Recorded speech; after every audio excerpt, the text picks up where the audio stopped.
saya teringat satu hal. Tahun 800-an katanya sejarah itu ada yang namanya Kerajaan Kalingga. Kalingga itu rajanya yang terkenal adalah namanya Ratu, tapi laki saya kira itu ya. Ratu itu kadang-kadang laki juga sebenarnya. Jadi pada saat itu dia terkenal sangat adil.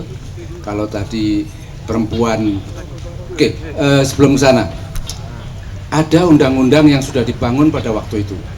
Namanya kalau nggak salah katanya Mas Agus Sunyoto, Kalingga Dharma Sastra. Siapapun yang melakukan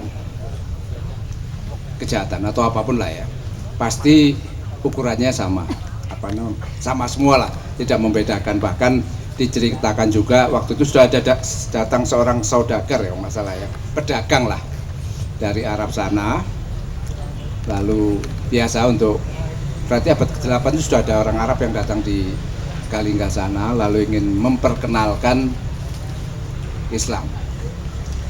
Ternyata di sana tatanannya sudah baik, kelihatannya gitu ya. Lalu untuk membuktikan itu dia tinggalkan, kalau zaman dulu yang paling mahal kan perhiasan-perhiasan lah, kira-kira seperti itu. Sampai berbulan-bulan tidak ada satupun orang yang menyentuh yang bukan miliknya. Katanya sejarah begitu. Konon juga bahwa pada akhirnya setelah beberapa bulan ada anaknya raja yang menyentuh dengan kakinya kalau salah. Lalu diputuskan bahwa dia harus dipotong kakinya. Ya tentu dengan berbagai macam berbagai macam, ada yang nggak setuju, janganlah ini kan anak mahkota dan sebagainya lah. Terlepas dari itu peraturan ditegakkan. Peraturan itu kemudian diperbaiki pada zaman Kartanegara Singosari. Saya lupa namanya, tapi ada Dharma Sastranya juga di belakang. Dan selanjutnya juga diperbaiki pada zaman Hayam Wuruk, juga namanya Dharma Sastra di belakang. Kalau di Hayam Wuruk sempat, yang Mojopahit ini sempat saya baca terjemahan bahasa Indonesianya, bahkan orang menyiuli wanita yang lewat saja, itu ada hukumannya. Jadi kalau bicara perempuan kelihatannya kita lebih maju lah harusnya. Jadi kalau bicara tadi itu, leluhur masa depan tadi, aturan itu sudah banyak kita punyai, dan itu tidak hanya tidak hanya sekedar aturan tertulis, tapi juga sudah tertanam mestinya ya, tertanam di dalam perilaku setiap orang yang ada pada zaman itu. Yang pertama, berkenaan dengan leluhur kita. Yang kedua yang ingin saya sampaikan, bulan lalu saya juga diminta bicara oleh Mas Andri, Mas Andri ya. Kira-kira konteks ke depan ini apa? Saya katakan bahwa dunia kemungkinan akan berbentuk multipolar. Bukan hanya bipolar seperti sekarang, tapi multipolar. Artinya banyak blok-blok yang akan terbentuk. Tidak hanya blok Amerika dengan teman-temannya, tidak hanya blok Uni Soviet dan teman-temannya, tapi ada juga blok Cina sama Rusia, biasanya dekat-dekat lah itu. Blok-blok Asia Selatan, blok Afrika, blok Amerika Latin dan seterusnya lah. Masih banyak lagi termasuk ASEAN, Eropa keluar dengan bloknya sendiri. Ada yang baru, ada blok BRIC itu apa? BRIC itu Brasil, Rusia, India, China and South Africa, Afrika Selatan. Indonesia ingin masuk itu sebenarnya, tapi nggak diundang-undang kelihatannya sampai sekarang. BRIC ini negara yang baru. Di dalam ekonomi ada blok-blok yang juga mempunyai pandangan masing-masing. Ada blok Washington, itu yang ada beberapa poinnya di Washington sana. Lalu muncul yang baru-baru ini ada pendekatan, mereka menyebutnya Beijing Konsensus. Kalau tadi kan Washington Konsensus, yang kedua ada Beijing Konsensus. Terakhir sekali yang muncul adalah Mumbai Konsensus, Mumbai, India. Nah, itu dalam pembangunannya, dalam model-model pembangunannya. Lalu di dalam blok ini sekarang juga tidak hanya berkenaan dengan pemerintah saja, tetapi juga agak lebih tegas ada pembagiannya tentang pemerintah dan swasta. Kalau kita bangun tidur, Anda keluar sekarang, berapa kira-kira yang Anda temukan tiba-tiba muncul sekarang ada 7-Eleven di samping Anda, ada apa namanya Alfamart di samping Anda, ada Family Mart dan lain sebagainya. Itu adalah blok-blok yang tadinya pemerintah menjadi swasta. Nah, blok swasta ini memang mempunyai pertemuan sendiri yang kadang-kadang sangat mungkin sama seperti apa pertemuan-pertemuan yang lain, didesain sedemikian rupa sehingga dia menjadi sangat eksklusif, tidak boleh masuk kalau tidak ada apa namanya tagnya begitu kan, tidak setiap orang masuk. Yang diusung adalah kata-kata partnership, kemitraan antara pemerintah dan swasta dan lain sebagainya. Saya yakin kalau seluruh Tamrin di kemitraan, pasti tidak ada satupun orang Indonesia yang ada di sana. Itu intinya kemitraan. Itu baru kata-kata itu baru 5-10 tahun inilah muncul kemitraan. Nah, pertanyaan saya lalu dengan berbagai blok tadi biasanya lalu kita ada di mana sih sebenarnya? Mau blok yang apa? Kalau saya selalu mengatakan kita membuat blok Indonesia sendiri saja lah, meskipun kata-kata Indonesianya salah juga menamakan diri kita dari namanya orang lain, dari sebutannya orang lain. Saya ingin flashback kembali bola-balik tadi Bapak Ibu sekalian tentang kemitraan, tentang Nusantara Indonesia misalnya. Pada zaman Kartanegara sempat seorang Kubilaikan datang mengirimkan utusannya, kira-kira kamu harusnya ikut blok saya lah. Kalau ini agak halus, kalau kata bahasanya kan, kata sejarahnya kan kamu di bawah saya nggak mengatakan gitulah, agak saya haluskan sedikit, kamu ikut blok saya sajalah. Apa yang terjadi kalau di dalam sejarah, utusan itu dipermalukan, dipotong apa namanya, saya mungkin nggak kejam-kejam amat seperti itulah yang motong di depan orang gitu ya, tapi mungkin dipermalukan dengan kata-kata kasar sehingga seolah-olah telinganya dipotong. Anda tahu waktu itu Kubilaikan itu sudah meluluh lantakkan Baghdad. Baghdad itu imperium besar di Asia Barat waktu itu. Hampir separuh, sepertiga ke barat sana adalah kekuasaannya Baghdad. Itu sudah kalah. Lalu datang ke Kartanegara, ke Singosari. Bayangkan Singosari ini kira-kira sekecamatan. Kalau saya sekarang kecamatan Singosari di Malang itu saya tahu persis, karena tempat saya persis di dekatnya Singosari situ. Jadi apa namanya? Seolah-olah cuma kecamatan. Padahal waktu itu Singosari sebelum Kubilaikan datang sudah mengkonsolidasi sebenarnya ke barat sana, karena dia sudah memperkirakan bakal ada musuhnya dari timur, dari utara. Itu kalau kita sampai di Jambi masih ada bekas ekspedisi Pamalayu. Saya sempat melihat kaget gitu kan, kok di Muara Takus yang di Jambi itu sempat kaget, saya kok pernah lihat ini gitu kan. Begitu saya tanyakan, loh ini kan dari Singosari Pak, ada gambar, ada patungnya Kendedes itu kan. Saya pikir makanya saya kok sering sekali lihat di rumah saya waktu saya dapat kenang-kenangan dari UNBRA, bentuknya patung Kendedes memang. Jadi di mana-mana selalu saya dapatnya Kendedes. Saya nggak tahu apa saya ini anaknya Kendedes atau kan nggak ada yang cerita kan dulu Kendedes ini selain Anusapati dan seterusnya tadi kan. Saya ke UNBRA dapat Kendedes apa namanya kenang-kenangannya, lalu ke Muara Takus tadi juga kok perasaan saya ini familiar ini patung ini. Rupanya sudah sering saya lihat waktu saya main-main di Singosari itu. Nah, kalau dikatakan masa depan, leluhur masa depan, Bapak sekalian, saya mengatakan begini, Singosari itu bukan kecil. Makanya dengan cepat sebenarnya Wijaya bisa membalikkan kembali kebesarannya, dan besar selama beberapa ratus tahun, karena dia meneruskan kembali dari Kalingga Dharma Sastra, lalu Singosari tadi, terakhir aturannya ditegakkan kembali sama Hayam Wuruk tadi itu. Nah, kita ini sekarang ada di mana ini? Kira-kira gitu. Kok tiba-tiba kaget terhadap sesuatu yang seolah-olah baru semuanya gitu kan. Saya selalu mengatakan kemarin kita bicara tentang ilmu pengetahuan, Pak Ustadz. Seolah-olah kita menjadi orang baru sama sekali, nggak ada hubungannya. Saya kebetulan hari Senin yang lalu sampai hampir jam 3 pagi, Pak Rusdi ya, ngobrol dengan salah satu, kalau kita menyebutnya pembuat keris. Waktu saya tanya, Bapak ini saya panggil Mas, panggil Bapak atau apa enaknya, begitu kan? Empu aja Pak Cuk, karena saya pembuat keris. Dia cerita tentang keris dengan sangat baik, karena memang dia, saya lupa ketua asosiasinya atau apanya gitu ya, tapi dia termasuk orang yang tahu persis lah.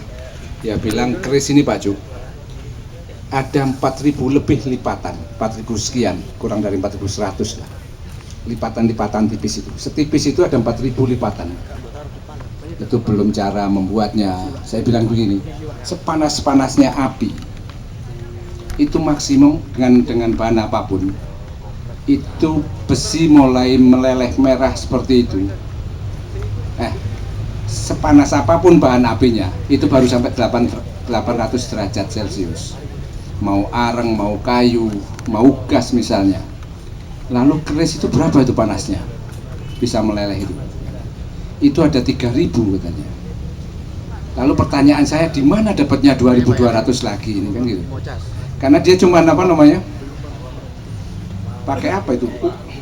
Nah, pompa tiupan itu, iya kan? Kan hanya 800 maksimum itu kan.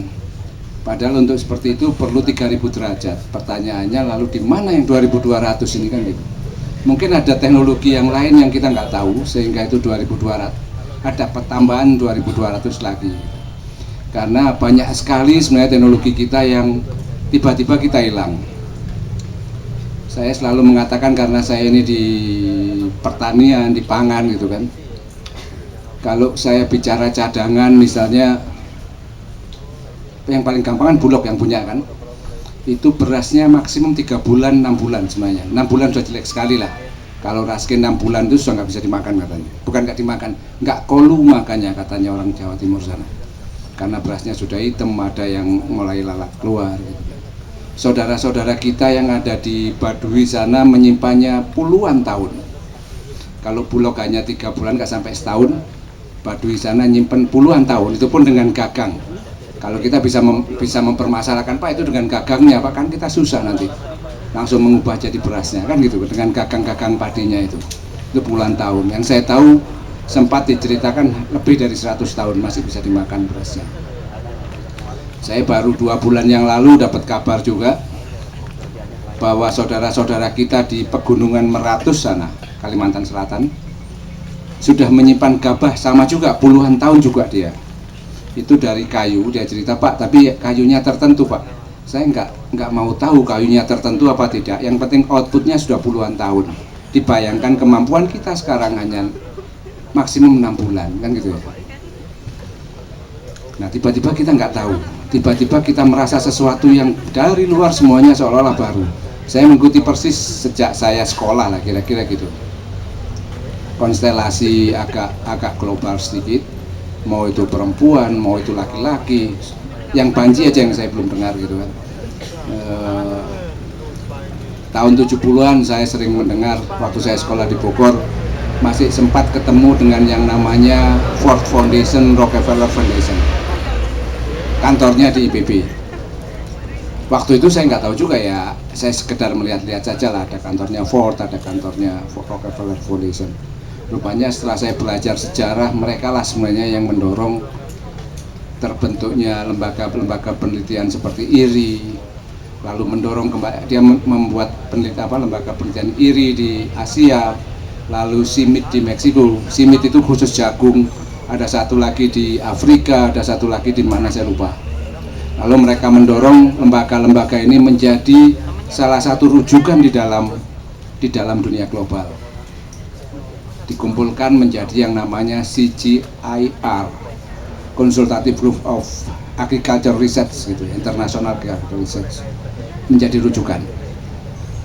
Nah, pekerjaannya seperti itu Bapak sekalian. Jadi sering di dalam konteks kita di sini, lalu kalau ada yang lain-lain mengatakan ada 3 tingkatan ketika orang datang sama kita.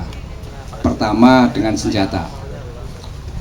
nggak datang, maksud saya agak anu sedikit lah ya, dengan senjata sambil nipu-nipu sedikit. Saya ingat begitu Belanda datang pertama kali di Indonesia, ketemu dengan Raja Mataram waktu itu, Jogja kalau nggak salah.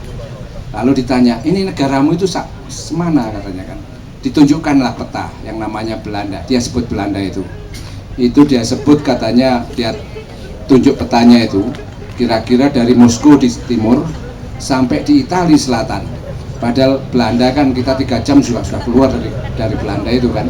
Sampingnya sudah Jerman, sebelah selatannya sudah yang lain lagi. Mungkin kita tambah bodoh ya berarti ya. Jogja waktu itu nggak tahu Belanda ada di mana. Singosari sudah tahu bahwa akan ada musuh dari utara kan gitu ya. Sehingga dengan mudah Indonesia yang jumlahnya jutaan orang sudah waktu itu kalah dengan Belanda yang hanya ribuan lah waktu itu. Kalau lihat sejarah, Belanda di sini hanya ribuan orang, tapi kita kalah dengan yang 1000 itu, dengan yang ribuan itu. Oke, itu yang ingin saya flashbackkan ke belakang.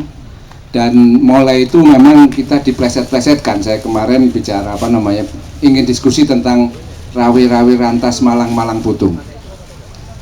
Diplesetkannya seolah-olah apapun yang menghalangi kita di depan harus dihancurkan. Itu yang dipakai pada tahun 65 yang lalu. Sebenarnya mungkin kalau saya tidak seperti itu penafsiran saya, Pak Ustadz, tolong saya dibetulkan kembali. Menurut saya apapun yang menghalangi jalannya Gusti Allah akan hancur dengan sendirinya lah. Rawi-rawi rantas Malang-Malang Putung itu agak saya sadati sedikit lah kata-kata itu. Nah, ke depan ini kira-kira kemarin kita di Purwokerto kumpul, sebenarnya itu juga sih yang kita bicarakan, rawi-rawi rantas Malang-Malang Putung. Apapun yang ada di depan kita yang tidak sesuai dengan kehendaknya Gusti Allah pasti akan hancur dengan sendirinya. Nah, tinggal kita waktu ini kembali bolak-balik, waktu saya bicara dengan teman keris tadi, kalau di dalam Islam ada ajaran yang mengatakan seandainya pun besok itu kiamat, tanamlah biji. Lalu di Bratayuda ini, meskipun Krishna itu tahu bakal terjadi Bratayuda, dia masih mengirim utusannya 3 kali untuk mencegah Bratayuda untuk melakukan kepada Kurawa supaya bisa tidak terjadi Bratayuda. Tapi pada akhirnya toh terjadi juga kan, mereka sudah tahu juga akan terjadi, tetapi dia masih mengirimkan negosiatornya agar tidak terjadi Bratayuda. Mirip sebenarnya sih dengan yang pertama tadi itu. Itu yang saya terima dari masa lalu kita lah, yang sebenarnya juga saya berpikir mungkin masa depan harusnya seperti itu. Selalu saya mengatakan juga Singosari bukan masa lalu, karena semangat Singosari ini tidak mau dikooptasi oleh orang lain. Kalau Cak Nun bicaranya Mojopahit bukan masa lalu, karena Mojopahit inilah kebesaran untuk kita semuanya. Yang terakhir saya kira kita di sini bukan masa lalu, karena saya tadi mulai bicara konstelasi ya. Ada tiga yang saya katakan perusak besar. Saya menyebutnya kalau dengan teman-teman di perguruan tinggi triangular of destruction. Ada segitiga perusak. Kalau Andri kan segitiga cinta sukanya. Kalau saya segitiga perusak.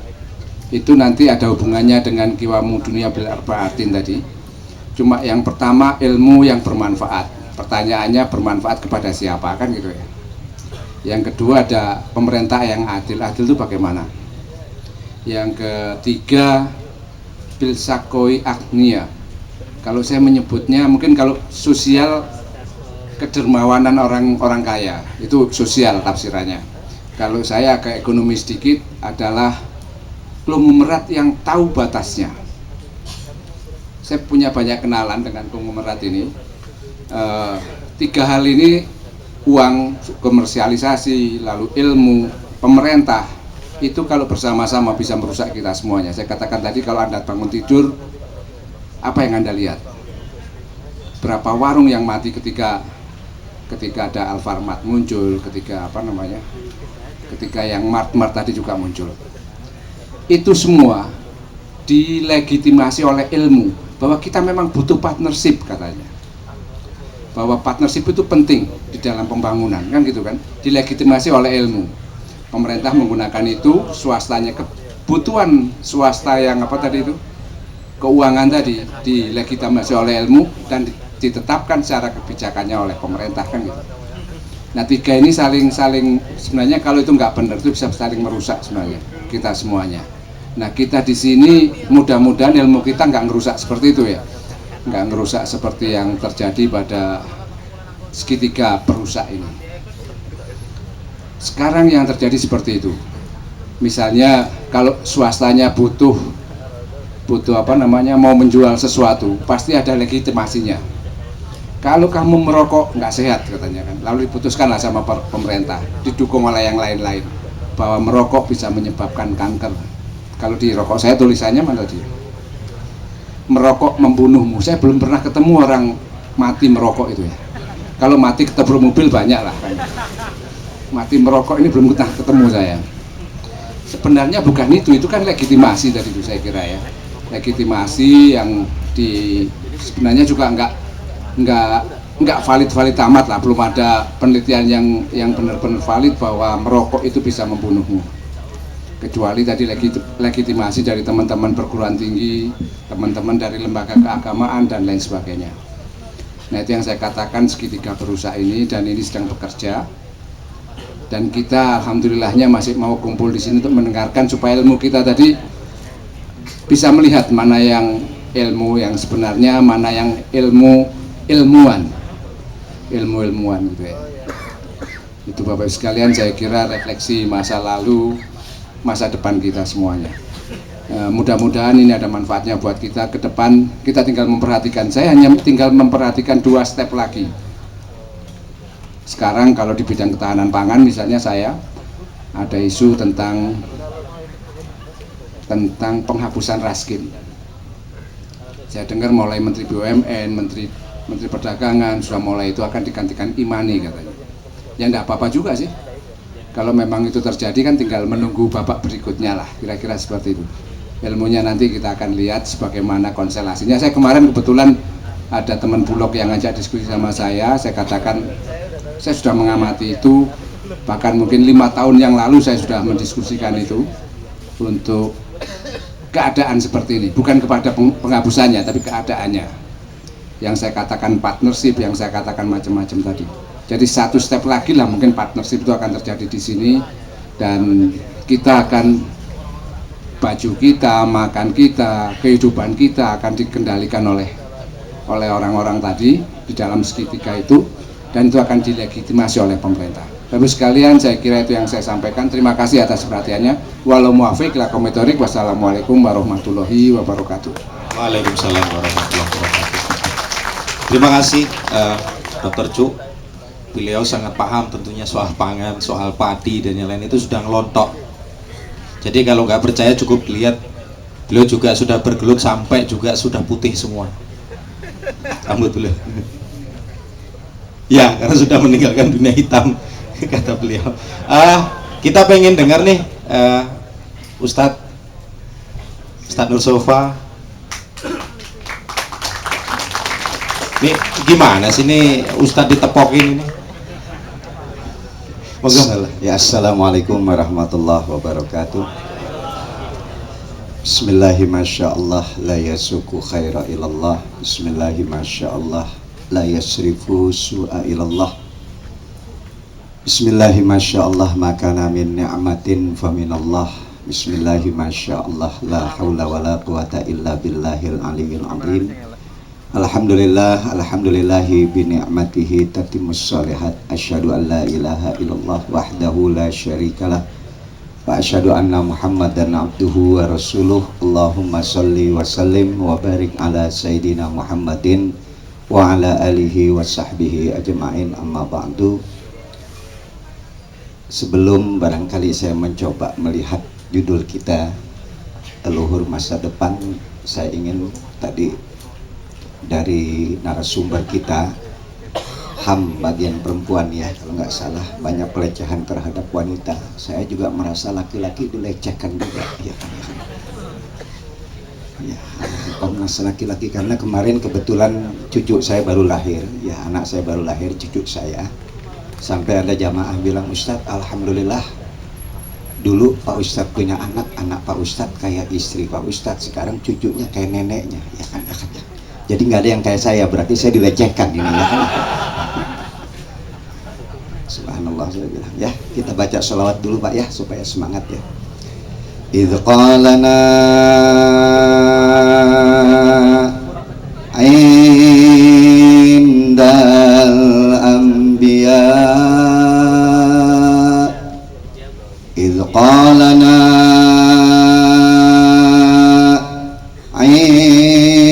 indal anbiya ya Rasulullah,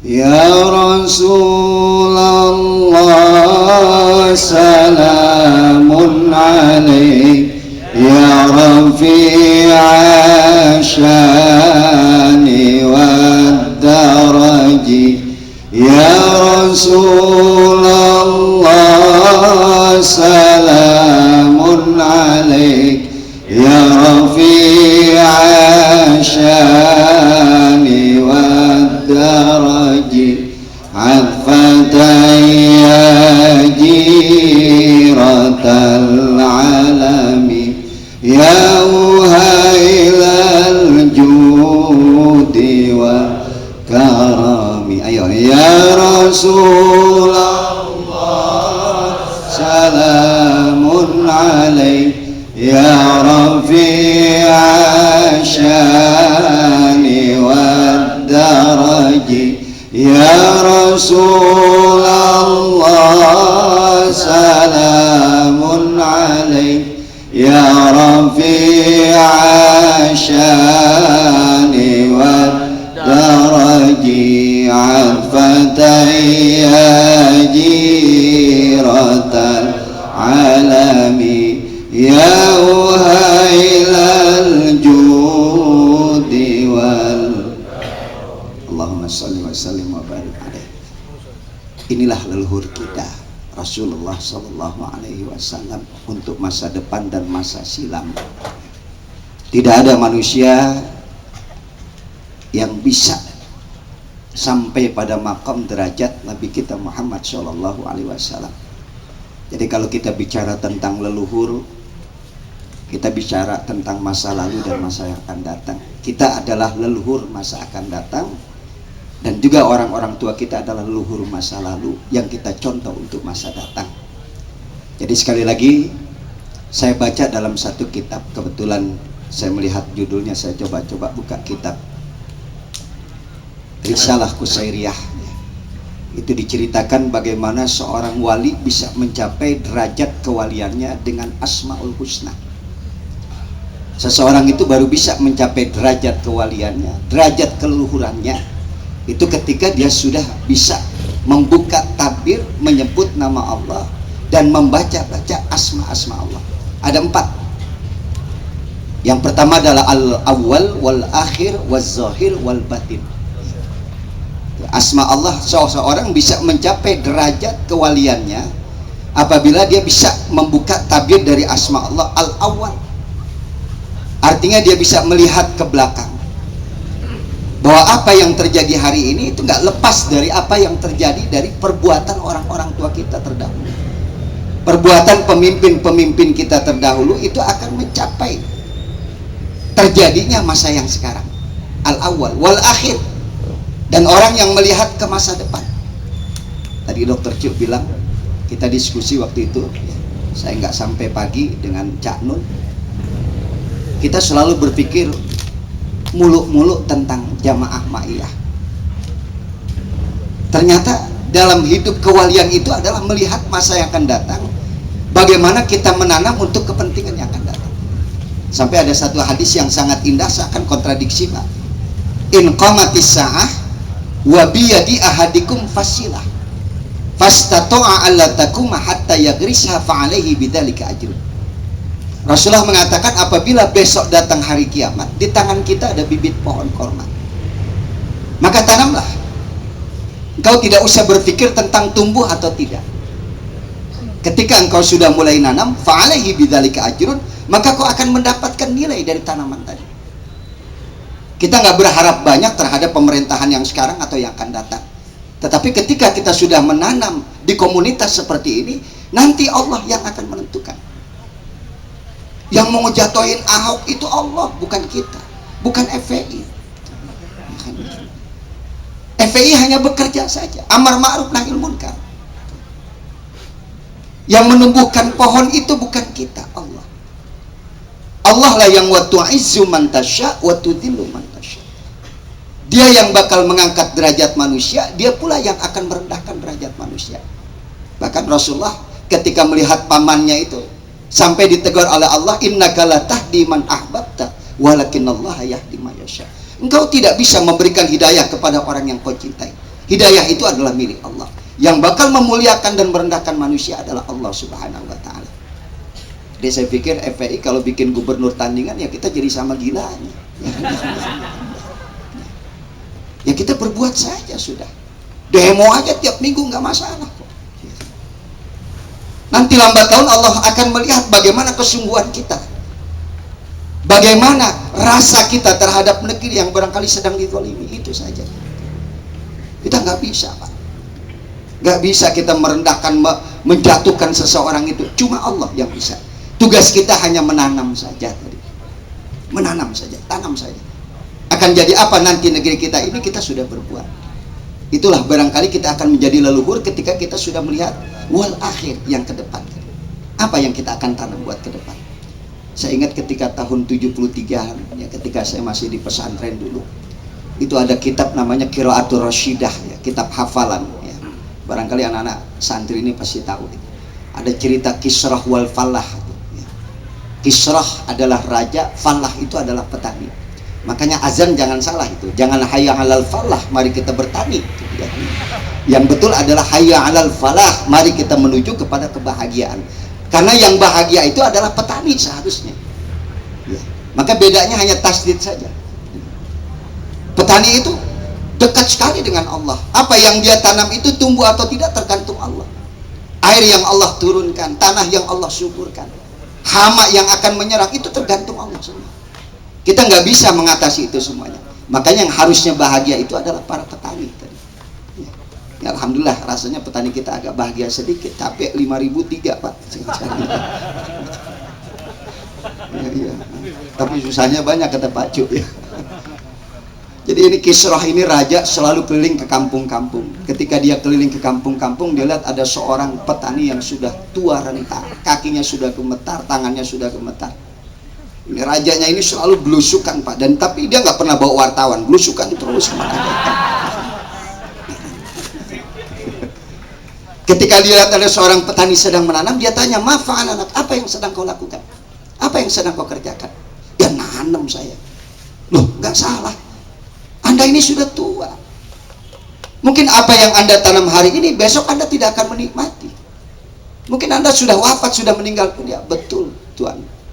Apa yang saya tanam mungkin saya tidak nikmati, tapi minimal kalau benih pohon ini yang saya tanam, kemudian dia tumbuh menjadi batang yang besar, daun yang rindang, dan ada orang yang lewat berteduh di bawah pohon yang saya tanam, saya dapat pahala dari Tuhan saya." Kata raja, luar biasa. Raja itu selalu bawa uang Pak, Bu. Kalau dia senang sama orang, selalu dia bagi uang. Jarang kan kita lihat ini pemimpin kita bawa duit, ya jarang ya kan, ya kan. Bawa wartawan terus ya kan. Ya. Bawa duit bawa wartawan. Ketika dia lihat itu seorang kakek yang begitu hebat jalan pemikirannya, wal akhir, dan dia melihat apa yang akan terjadi ke depan. Apa yang dia tanam, mangga yang kita tanam hari ini adalah tanaman-tanaman orang tua kita dulu. Buah apa saja yang kita tanam adalah tanaman orang tua kita dulu. Maka raja begitu gembira, dia keluarkan sekantong uang. "Zih, anta, ini saya hadiahkan sekantong uang buat kamu." Si kakek sambil megang sekantong uang dia bicara, "Coba lihat raja, pohon ini belum saya tanam sudah berbuah." Kata raja, betul juga ini, luar biasa cerdas ini orang, satir ini orang. Sampai raja mengeluarkan sekantong uang lagi, dia kasih lagi. Si marotan saniatan, ini saya kasih 2 kali buat kamu. Si kakek sambil megang 2 kantong uang, dia bicara, coba lihat raja, di mana-mana orang menanam 1 tahun berbuah 1 kali. Ini pohon belum gua tanam udah 2 kali berbuah. Kata raja, betul juga, subhanallah. Mengeluarkan sekantong uang lagi. Kebetulan rajanya rada-rada bego ini, Pak. Ya, dia keluarkan sekantong uang lagi, dia kasih marotan salisan, ini saya kasih buat kamu 3 kali. Sambil pergi raja, ini kalau gua di sini duit gua habis dulu. Pak, ini cerita di pesantren sangat sederhana sekali. Cak Nun pernah mengatakan mayu alikul jaros itu, ya kan? Saya sering dengar beliau mengatakan siapa yang akan menggantungkan bel, ya. Jadi itu pernah terjadi, itu cerita juga pernah terjadi. Apa, komunitas tikus itu habis dimangsa oleh kucing, sehingga dalam kegusarannya tadi tikus berkumpul, bikinlah majelis permusyawaratan tikus-tikus. MPT bukan MPR, Pak, MPT ya, majelis permusyawaratan tikus. Ini gimana solusinya supaya kita ini jangan sampai diterkam kucing? Sampai ada satu tikus yang sangat cerdas sekali, dia katakan, saya usul Pak Ketua, kenapa? Bagaimana kalau kita gantungin bel di leher kucing, sehingga kalau dia datang kita bisa bersembunyi. Setuju semua. Cuman ada satu tikus, dia tidak angkat tangan setuju, cuman dia ketawa sampai jungkir balik itu, ketawa aja itu. Sampai tikus yang lain, ini orang kenapa ini tikus kenapa? Anda ini gimana? Kenapa Anda tidak setuju? Malah Anda ketawa. Saya setuju. Cuman yang saya bingungin, siapa yang mau naruh gantungin dia? Mayu alikul jaros, siapa yang mau gantungin bel ke kucing? Belum lo gantungin, lo cakot duluan lo, ya kan? Negeri kita kan kayak begitu, Pak. Anda hari ini bicara itu. Kemudian Anda berani nggak menjadi bemper di depan? Berani tidak? Mayu alikul jaros, siapa yang akan menanamkan tadi? Siapa yang akan berbuat? Maka ketika Allah tahu ketidakmampuan kita, maka Allah katakan, sudah tanam saja sudah, nggak usah berpikir yang lain. Anda sudah menanam. Kita sudah menanam dalam komunitas kita seperti ini sampai jam 2 malam, jam 3 malam, jam 4 malam. Ini saya kepaksa banget Pak malam ini, Pak, ya kan? Jatah saya sebetulnya jam 2 sudah harus pulang, subuh saya mesti ngisi, cuman karena Cak Nun nggak hadir. Ya, tapi nggak apa-apa lah, ya mudah-mudahan ini jadi tanaman saya tadi, ya Pak. Mudah-mudahan kita akan nanam dan kita akan berbuah tadi. Jadi orang itu akan sampai pada derajat kewalian ketika dia sudah berpikir untuk kepentingan orang banyak. Anda jangan meremehkan itu, orang-orang yang membersihkan got, orang-orang yang pagi menyapukan jalan itu. Dia sampai pada derajat tingkat leluhur kalau dia sudah mau berbuat untuk kepentingan orang banyak. Kita kan masih ego, Pak, hanya kepentingan diri kita sendiri. Itu yang kedua. Yang ketiga, az-zahir. Anda akan menjadi leluhur, Anda akan menjadi wali kalau Anda sudah bisa melihat apa yang nampak dari kekuasaan Allah sehari-hari. Anda bisa lihat gelas yang ada di depan Anda, manusia yang ada di sekitar Anda, semua kejadian-kejadian yang ada di sekitar kita. Kita bisa melihat hakikat dari apa yang Allah ciptakan, dari kekuasaan Allah. Saya melihat, Pak, dalam surah Ar-Rahman itu sangat dahsyat, wan najmu wasyajaru yasjudan. Kenapa tidak wasyajaru wal jibalu yasjudan? Kenapa sampai Allah katakan wan najmu wasyajaru yasjudan? Bintang serta pepohonan bersujud kepada Allah. Kenapa tidak yang lebih dekat saja? Allah memberikan contoh, wasyajaru wal jibalu yasjudan, dan pohon serta gunung-gunung itu bersujud kepada Allah. Tapi Allah menarik garis sampai ke bintang tadi. Betapa yang sangat tinggi pun tunduk kepada Allah, dan yang paling rendah ada di dalam tanah pepohonan itu pun sujud kepada Allah. Betapa sombongnya kita melihat diri kita. Ada cahaya bintang yang 500 tahun dengan kecepatan cahaya baru sampai ke mata kita. Bintangnya sudah tidak ada, tapi cahayanya baru sampai ke mata kita. Dia tetap bersujud kepada Allah. Dan ternyata sujudnya pepohonan itu adalah ketika dia mengeluarkan tunas. Coba pagi hari Anda lihat, ketika pohon itu lihat tunasnya keluar, subhanallah, dia bersujud sambil mengeluarkan tunas. Pagi hari ketika bintang ada dan timbul, maka pohon itu pun ikut bersujud kepada Allah Subhanahu wa taala. Kita sering lupa, begitu sombongnya kita. Kan saya pernah cerita, dosa kita cuma satu, sombong. Dosanya setan cuma satu, sombong. Setan dosanya cuma satu. Ana rabbukumul a'la. Aku adalah Tuhan yang paling tinggi. Sombongnya itu setan. Tapi manusia lebih daripada kesombongan setan. Sering menjadi Tuhan terhadap dirinya. Lihat tuh Firaun. Kalau setan sombongnya cuma apa? Wa idz qulna lil malaikati isjudu li adama fasajadu illa iblis aba wastakbar. Karena kesombongannya tadi. Tetapi kalau setan, Pak, sombongnya cuma satu, sombong aja setan dosanya. Kalau manusia sanggup menganggap dirinya menjadi apa? Tuhan. Ya. Pernah satu waktu setan datang ke rumah Firaun, dia ketuk pintu. Firaun di dalam nanya, siapa di luar? Kata setan, kata Firaun, kata setan, ngaku Tuhan, gue datang aja lu kagak tahu gimana sih, ya kan? Ya kan Firaun nanya itu ya, siapa di luar? Kata setan, lu ngaku Tuhan kok aku datang aja kamu nggak tahu. Begitu dibukain pintu kaget juga. Lu setan, iya.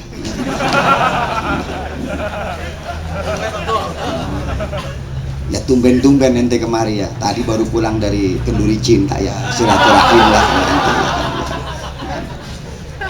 Ya, cuman ngobrol-ngobrol ini saya cuman pengen ngasih nasihat, kata setan. Jadi setan pernah memberikan nasihat kepada Firaun.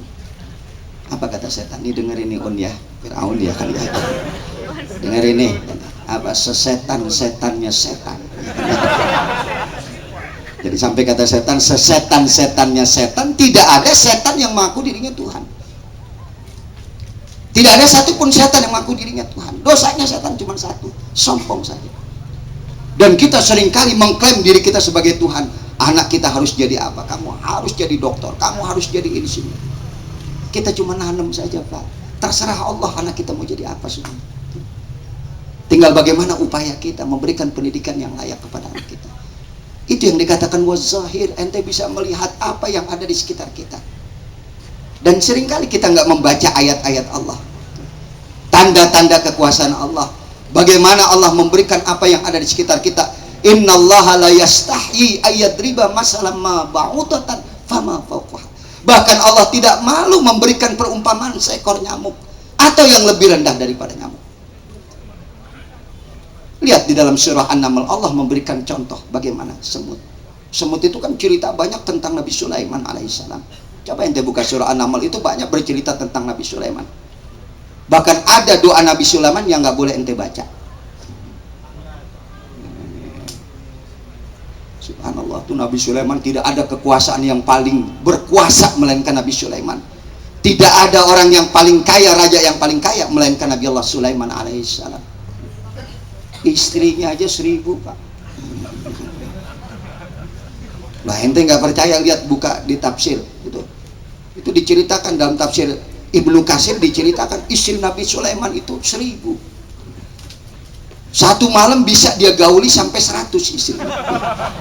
Serius ini, serius ya kan?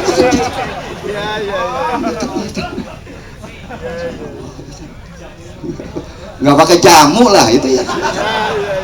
Allah berikan kekuasaan yang luar biasa kepada Nabi Sulaiman.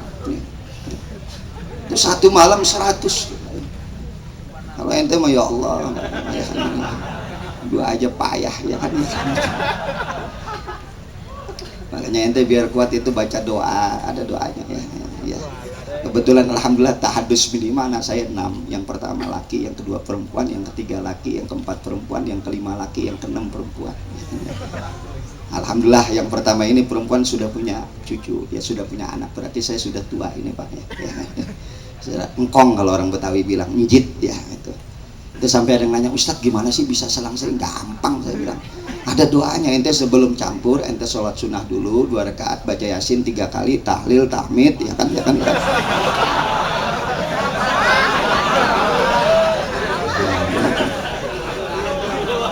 Ya paling ente naik bini ente udah pules tidur lama banget tidur ente.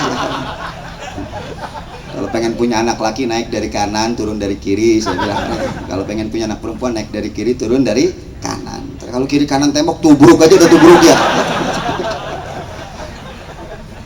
Pak subhanallah, Nabi Allah Sulaiman alaihissalam ini luar biasa ya. Masya Allah kerajaan kekuasaan. Tapi ketika dia dipuji ya, oleh manusia, dia bisa bicara dengan binatang. Bahkan sampai kematiannya Nabi Sulaiman, wafatnya Nabi Sulaiman itu nggak ada yang tahu satupun. Ketika tongkatnya itu dimakan rayap dan dia terjatuh, baru setan menyadari bahwa tentang kematian Nabi Sulaiman aja dia tidak tahu. Jadi Nabi Sulaiman minta kepada Allah, ya Allah, jangan sampai kematian aku ini diketahui oleh setan dan jin-jin. Kenapa? Aku khawatir nanti manusia banyak yang percaya kepada setan dan jin. Sampai Nabi Sulaiman perintahkan itu untuk membangun istana.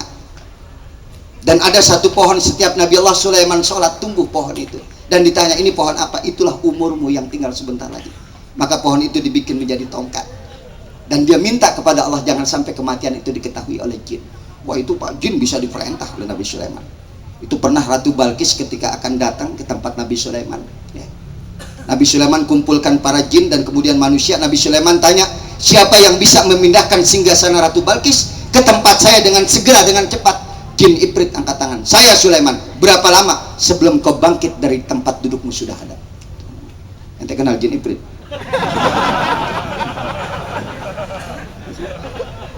Sama, saya juga nggak kenal. Kata Nabi Sulaiman, siapa yang bisa lebih cepat? Saya Sulaiman. Ada seorang yang diberikan ilmu laduni oleh Allah. Berapa lama kau bisa pindahkan? Sebelum kedipan matamu sudah ada. Sebelum kedipan mata, Pak, sudah ada. Maka boleh dikatakan peradaban yang paling tinggi dulu terjadi pada zaman Nabi Sulaiman alaihissalam. Bagaimana gedung-gedung dan kerajaan-kerajaan itu dibangun oleh para jin tadi. Tapi ketika dipuji Nabi Sulaiman, apa yang dia katakan? Haza min fadli rabbi. Inilah karunia yang datangnya dari Allah. Liyabluwani aashkuru am akfur. Sebagai ujian buat aku. Apakah aku bersyukur kepada Allah ataupun menjadi kufur? Mesti kita baca tadi, Pak. Kekayaan kita ternyata bukan apa-apanya dibandingkan Nabi Sulaiman. Begitu sombongnya, pada luan najmu wasyajaru yasjudan. Bintang dan pepohonan bersujud kepada Allah Subhanahu wa taala. Babi ayyi ala'i rabbikuma tukadziban. Nah ini ya, jadi sekali lagi coba ente lihat benang merah tadi ya. Bagaimana waz-zahir wal batin. Orang sampai pada derajat kewalian menjadi seorang leluhur kalau dia sudah bisa melihat yang tersirat di dalam hati kita, bukan yang tersurat. Banyak, Pak, kita lihat ulama-ulama kita, jangan berbuat ini. Makanya ketika Allah masukkan Al-Quran ke dalam jiwa Muhammad, itu bukan di otak. Kalau di otak ente bakal lupa. Di hati. Nabi Musa saja minta kepada Allah ketika dia akan berhadapan dengan Fir'aun, Rabbi syrahli sadri wa yassir li amri wahlul 'uqdatam min lisani yafqahu qawli. Ya Allah, Rabbi syrahli sadri, lapangkan dadaku, wa yassir li amri, mudahkan segala urusanku, wahlul 'uqdatam min lisani yafqahu qawli, lancarkan lidahku agar apa yang aku sampaikan kepada Fir'aun dapat dipahami oleh Fir'aun. Nabi Musa minta, tapi Nabi kita tidak pakai minta. Alam nashrah laka sadrak. Bukankah aku sudah lapangkan dadamu Muhammad? Dimasukkan tuh ayat-ayat Al-Quran. 6.666 ayat masuk pada jiwa Rasulullah. Saat itu tidak ada manusia yang paling cerdas melainkan Muhammad. Tidak ada manusia yang paling santun melainkan Muhammad. Tidak ada manusia yang paling bermanfaat hidupnya melainkan Muhammad. Kenapa? Leluhurnya Muhammad adalah Al-Quran. Masuk pada jiwa Rasulullah. Gimana ente mau jadi leluhur? Quran aja dibaca kadang-kadang bulan Ramadan aja ya kan, ya kan. Kalau bulan Ramadan udah kayak orang bener semuanya, Pak, ya kan, ya kan, ya kan. Weh, Ramadan baca Quran ya kan. Tapi di luar Ramadan ternyata Quran ente tinggalkan, sholawat kepada Nabi ente tinggalkan. Itulah leluhur kita. Sampai masa depan dia tetap menjadi leluhur kita, Al-Quran. Bahkan saya sering kali sedih kalau Al-Quran cuma sekedar apa tadi, kaligrafi saja. Kalau nggak sekedar kaligrafi Al-Quran, wah, hafalin Quran, nanti kamu bakal jadi imam Masjidil Haram. Apakah cukup Al-Quran seperti itu saja? Baca waqiah biar kaya. Maaf ya, bukan, sekali lagi saya tidak menganjurkan ente baca waqiah, silakan. Cuman saya tanya lagi, pantas nggak ente kaya? Saya kemarin baru ceramah, Pak, ya, di Kampung Baru gitu, ketemu seorang guru, Kiai Haroman Abdullah Azhari. Dia mengatakan, ini Ustaz, kata beliau, dalam Dalam satu hadis Nabi pernah mengatakan, idza aradallahu bi'abdihil khair ajjalalahul uqubah fid dunya. Apabila Allah hendak menjadikan seseorang itu orang yang baik, maka Allah akan segerakan ujiannya di dunia. Ternyata Pak, kemiskinan juga ujian. Kalau ada orang yang rajin ibadah, kemudian Allah jadikan dia miskin, sengaja Allah nggak jadikan kaya. Kenapa? Berhenti dia ngaji ibadah. Makanya dia beruntung jadi orang miskin. Kalau ente dikayakan, ente nggak bakal ibadah. Dan ternyata ada orang yang diberikan kekayaan yang luar biasa, dia rajin sedekah, dia rajin berinfak. Kenapa Allah tidak miskinkan? Takut kalau dia berhenti ibadah. Jadi ternyata kaya dan miskin itu adalah ujian dari Allah. Lihat Nabi Sulaiman diberikan kekayaan, itu ujian. Lihat beluan nih, sebagai ujian buat aku. Nabi Ayub alaihissalam dikasih kemiskinan oleh Allah. Tidak ada manusia yang paling miskin melainkan Nabi Ayub. Dan kalah miskinnya Nabi Ayub dengan miskinnya Nabi kita Muhammad SAW. Sampai ada satu doa Nabi yang tidak mau dibaca oleh umatnya, bahkan kiai ajangan manapun nggak mau baca doa ini. Saya aja kalau dikasih saya nggak mau. Apa doanya Nabi? Allahumma ahyinil miskin wa ashabil masakin wa amitni al miskin. Ya Allah, hidupkanlah aku dalam kemiskinan dan bersahabat dengan orang-orang miskin, dan mati dalam kemiskinan. Ada yang membaca doa ini? Saya tulisin, ntar ada yang enggak ya. Saya aja nggak mau Pak itu Pak, baca doa itu ya kan. Cuman dulu ingat kalau guru saya bilang kalau mau ketemu razia ya kan, baca apa tuh sumum bukmun ya Pak dokter ya. Sumum bukmun omyun pahum layar jion. Ya ada anjing galak baca itu. Saya pernah pulang ceramah dari komplek wali kota, lihat razia. Kebetulan saya nggak pakai helm Pak, pakai peci hitam. Wah saya baca 7 kali kagak napas. Sumum bukmun omyun pahum layar. Alhamdulillah ya, ketangkep juga saya.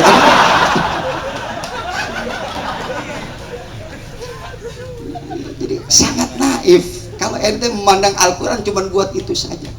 Padahal itulah leluhur kita tadi. Kita akan menjadi sempurna ketika Quran itu kita baca dan kita kaji isinya.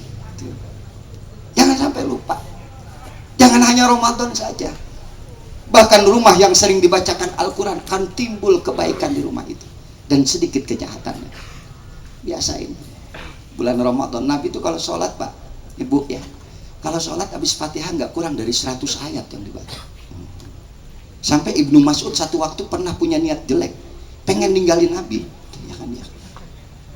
Coba ente bayangkan kalau Yasin berapa ayat? 83, berarti lebih dari Yasin. Itu kalau baca ayat Rasul. Kita kadang-kadang kulhu aja nggak nemu ujungnya Pak. Ya kan? Kuliah nggak ketemu ujungnya. Qul ya ayyuhal kafirun la a'budu ma ta'budun wa la antum a'biduna ma a'budu wa la ana a'budu ma abattum wa la antum a'biduna ma a'budu wa la ana a'budu ma abattum. Sampai makmum di belakang lakum goblok lakum. Akhirnya dia baca juga lakum dinukum waladhdallin. Kata makmum, waduh Fatihah 2 kali.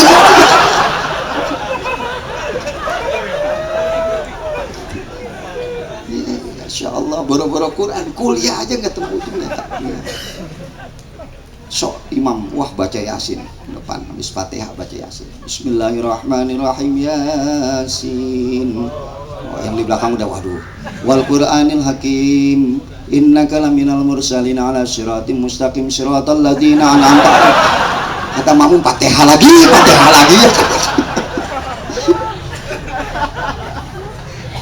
Pada ente biasakan Al-Quran itu jangan ditinggalkan ya, itu leluhur kita. Muhammad adalah leluhur kita tadi yang abadi selama-lamanya. Maka coba kenapa bukan Quran diturunkan pada zaman Nabi Musa? Kenapa Quran tidak diturunkan pada zaman Nabi Isa?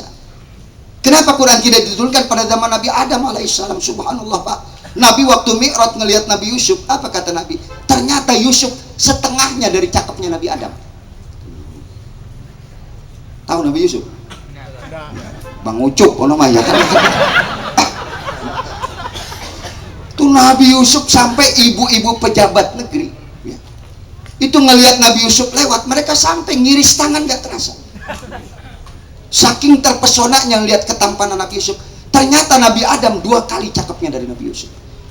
Bahkan laki-laki nanti yang akan masuk surga Allah akan cakepkannya, gantengnya seperti Nabi Adam alaihissalam. Sampai nama istri ente itu ya. Bahwa nanti Ustadz Haji Nur Sofa tadi ngomong kalau anak masuk surga nih, suami masuk surga, cakepnya kayak Nabi Adam, 2 kali Nabi Yusuf. Ya. Maka ibu kalau nanti pulang ke rumah ngelihat suami lagi tidur ngorok gila, bayangin aja Nabi Adam gitu ya kan. Itu Nabi Yusuf sampai seorang ibu ngiris tangan gak terasa. Nabi Adam cantik cakepnya luar biasa. Kenapa? Khalaqtu Adam, yang menjadikan Adam itu aku, kata Allah. Tangan Allah yang menciptakan. Ini hati-hati ya, tangan itu bukan berarti sama dengan kita. Allah yang menciptakan Adam langsung. Kenapa? Sampai sempurna Adam, cakepnya. Nabi Yusuf ada andil bapak dan ibu. Khalaqnal insan, bukan khalaqtu lagi. Kami yang menjadikan Nabi Yusuf, berarti ada andil bapak dan ibu. Maka biar 7 bulan ente bacain surah Yusuf ngarepin kayak Nabi Yusuf kagak mungkin, ya kan? Kalau bapak emaknya kayak begitulah kagak mungkin, ya kan? Gimana mau kayak Nabi Yusuf, ya kan? Bapaknya hitam pendek peyang kagak mungkin, ya kan? Bacain surah Yusuf kayak Nabi Yusuf, ya minimal akhlaknya kayak Nabi Yusuf. Apa sih akhlaknya Nabi Yusuf? Nggak dendam sama saudara. Bayangkan Nabi Yusuf dimasukin ke dalam sumur, Pak, dipungut sama raja, sama ini ya, dijual sama raja, dimasukin penjara, bisa mentakwilkan mimpi, diangkat jadi menteri. Wah, lihat Nabi Yusuf masuk penjara dulu baru jadi menteri. Kalau sekarang kebalik, ya kan, jadi menteri dulu baru masuk penjara. Ya kan? Maka contoh leluhur Nabi Yusuf tuh, masuk penjara dulu baru jadi menteri. Kalau sekarang jadi menteri dulu baru masuk penjara. Sampai ngiris tangan gak terasa. Nabi Adam sebegitu cakepnya, gantengnya. Kemudian kita tanya leluhur kita Nabi Muhammad SAW seperti apa cakepnya? Ente sering baca Bardanji, itu di Bardanji dibaca. Marra'a wajhaka yas'ad ya karimal walidaini hauduka safil mubarak wirduna yauman nusyuri. Allah ya Nabi salam alaika, ya Rasul salam alaika, ya Habib salam alaika, salawatullah alaika. Marra'a wajhaka yas'ad, siapa yang memandang wajahmu ya Rasulullah hatinya akan bahagia. Bukan terpesona. Kalau ngelihat Nabi Yusuf terpesona, dan terpesona ada batas masa waktu. Ente dulu ngeliat istri ente terpesona. Sekarang saya mau tanya, jujur ya, jangan ada dosa di antara kita ya. Ngelihat Nabi Yusuf terpesona, Masya Allah. Ngelihat istri kita terpesona, nggak usah ngelihat wajahnya, ngedenger suaranya aja Masya Allah. Saya dulu yang istri saya yang sekarang, Pak ya. Itu belum ngelihat wajahnya, baru ngelihat lewat rumahnya di Jatinegara, ngelihat genteng rumahnya aja udah girang bener itu ya. Belum ngelihat genteng rumahnya Pak udah girang. Satu waktu saya telepon, assalamualaikum, salam. Siapa nih? Abang. Ada apa Bang?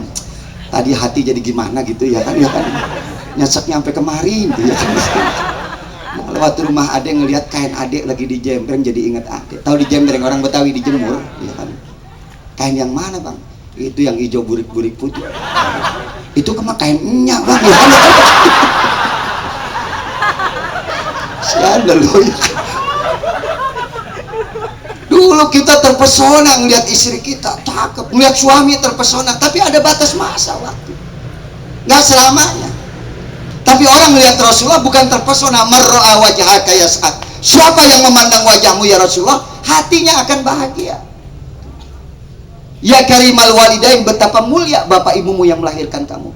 Hauduka sofil mubarak, wajahmu bagaikan telaga yang mendinginkan hati. Wirduna yauman nusyur, kerinduan kami untuk bertemu denganmu ya Rasulullah. Subhanallah Pak.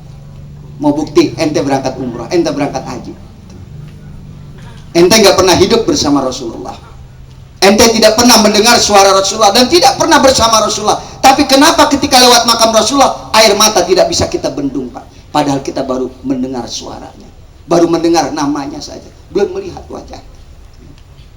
Coba berangkat umrah, berangkat haji, insya Allah mudah-mudahan. Sekarang haji sudah berapa tahun? 7 tahun Pak. Insya Allah. Ustaz, duitnya dari mana? Tenang aja, min haitsu la yahtasib, nanam aja. Itu jamaah saya alhamdulillah di tempat saya itu gara-gara kesenggol Mercy berangkat haji. Nenek-nenek Pak, wah doanya minta berangkat haji, wajar minta berangkat haji. Satu waktu dia lagi lewat nggak lihat kiri kanan, kesenggol Mercy, jatuh. Akhirnya yang punya Mercy turun, ditanya, Nek sakit Pak. Ya sudah, dibawa ke tukang urut, diobatin. Selesai ditanya, Nenek udah berangkat haji belum? Ya sudah, diberangkatkan haji. Itu gara-gara kesenggol Mercy. Makanya di kampung saya sekarang orang nyebrang nyariin Mercy terus.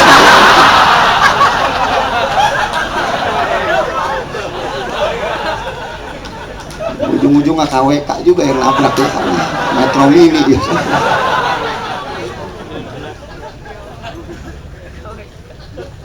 Banyakin baca surat Yasin itu ya kalau pengen berangkat haji. Surat Yasin nggak berangkat, surat Waqiah. Surat Waqiah nggak berangkat, surat Tanah insya Allah udah berangkat haji. Alhamdulillah pakai surat Tanah berangkat haji, pulang haji di masjid terus nggak pulang-pulang. Orang bilang, wih mabrur haji, orang kagak punya rumah gimana mau pulang ya.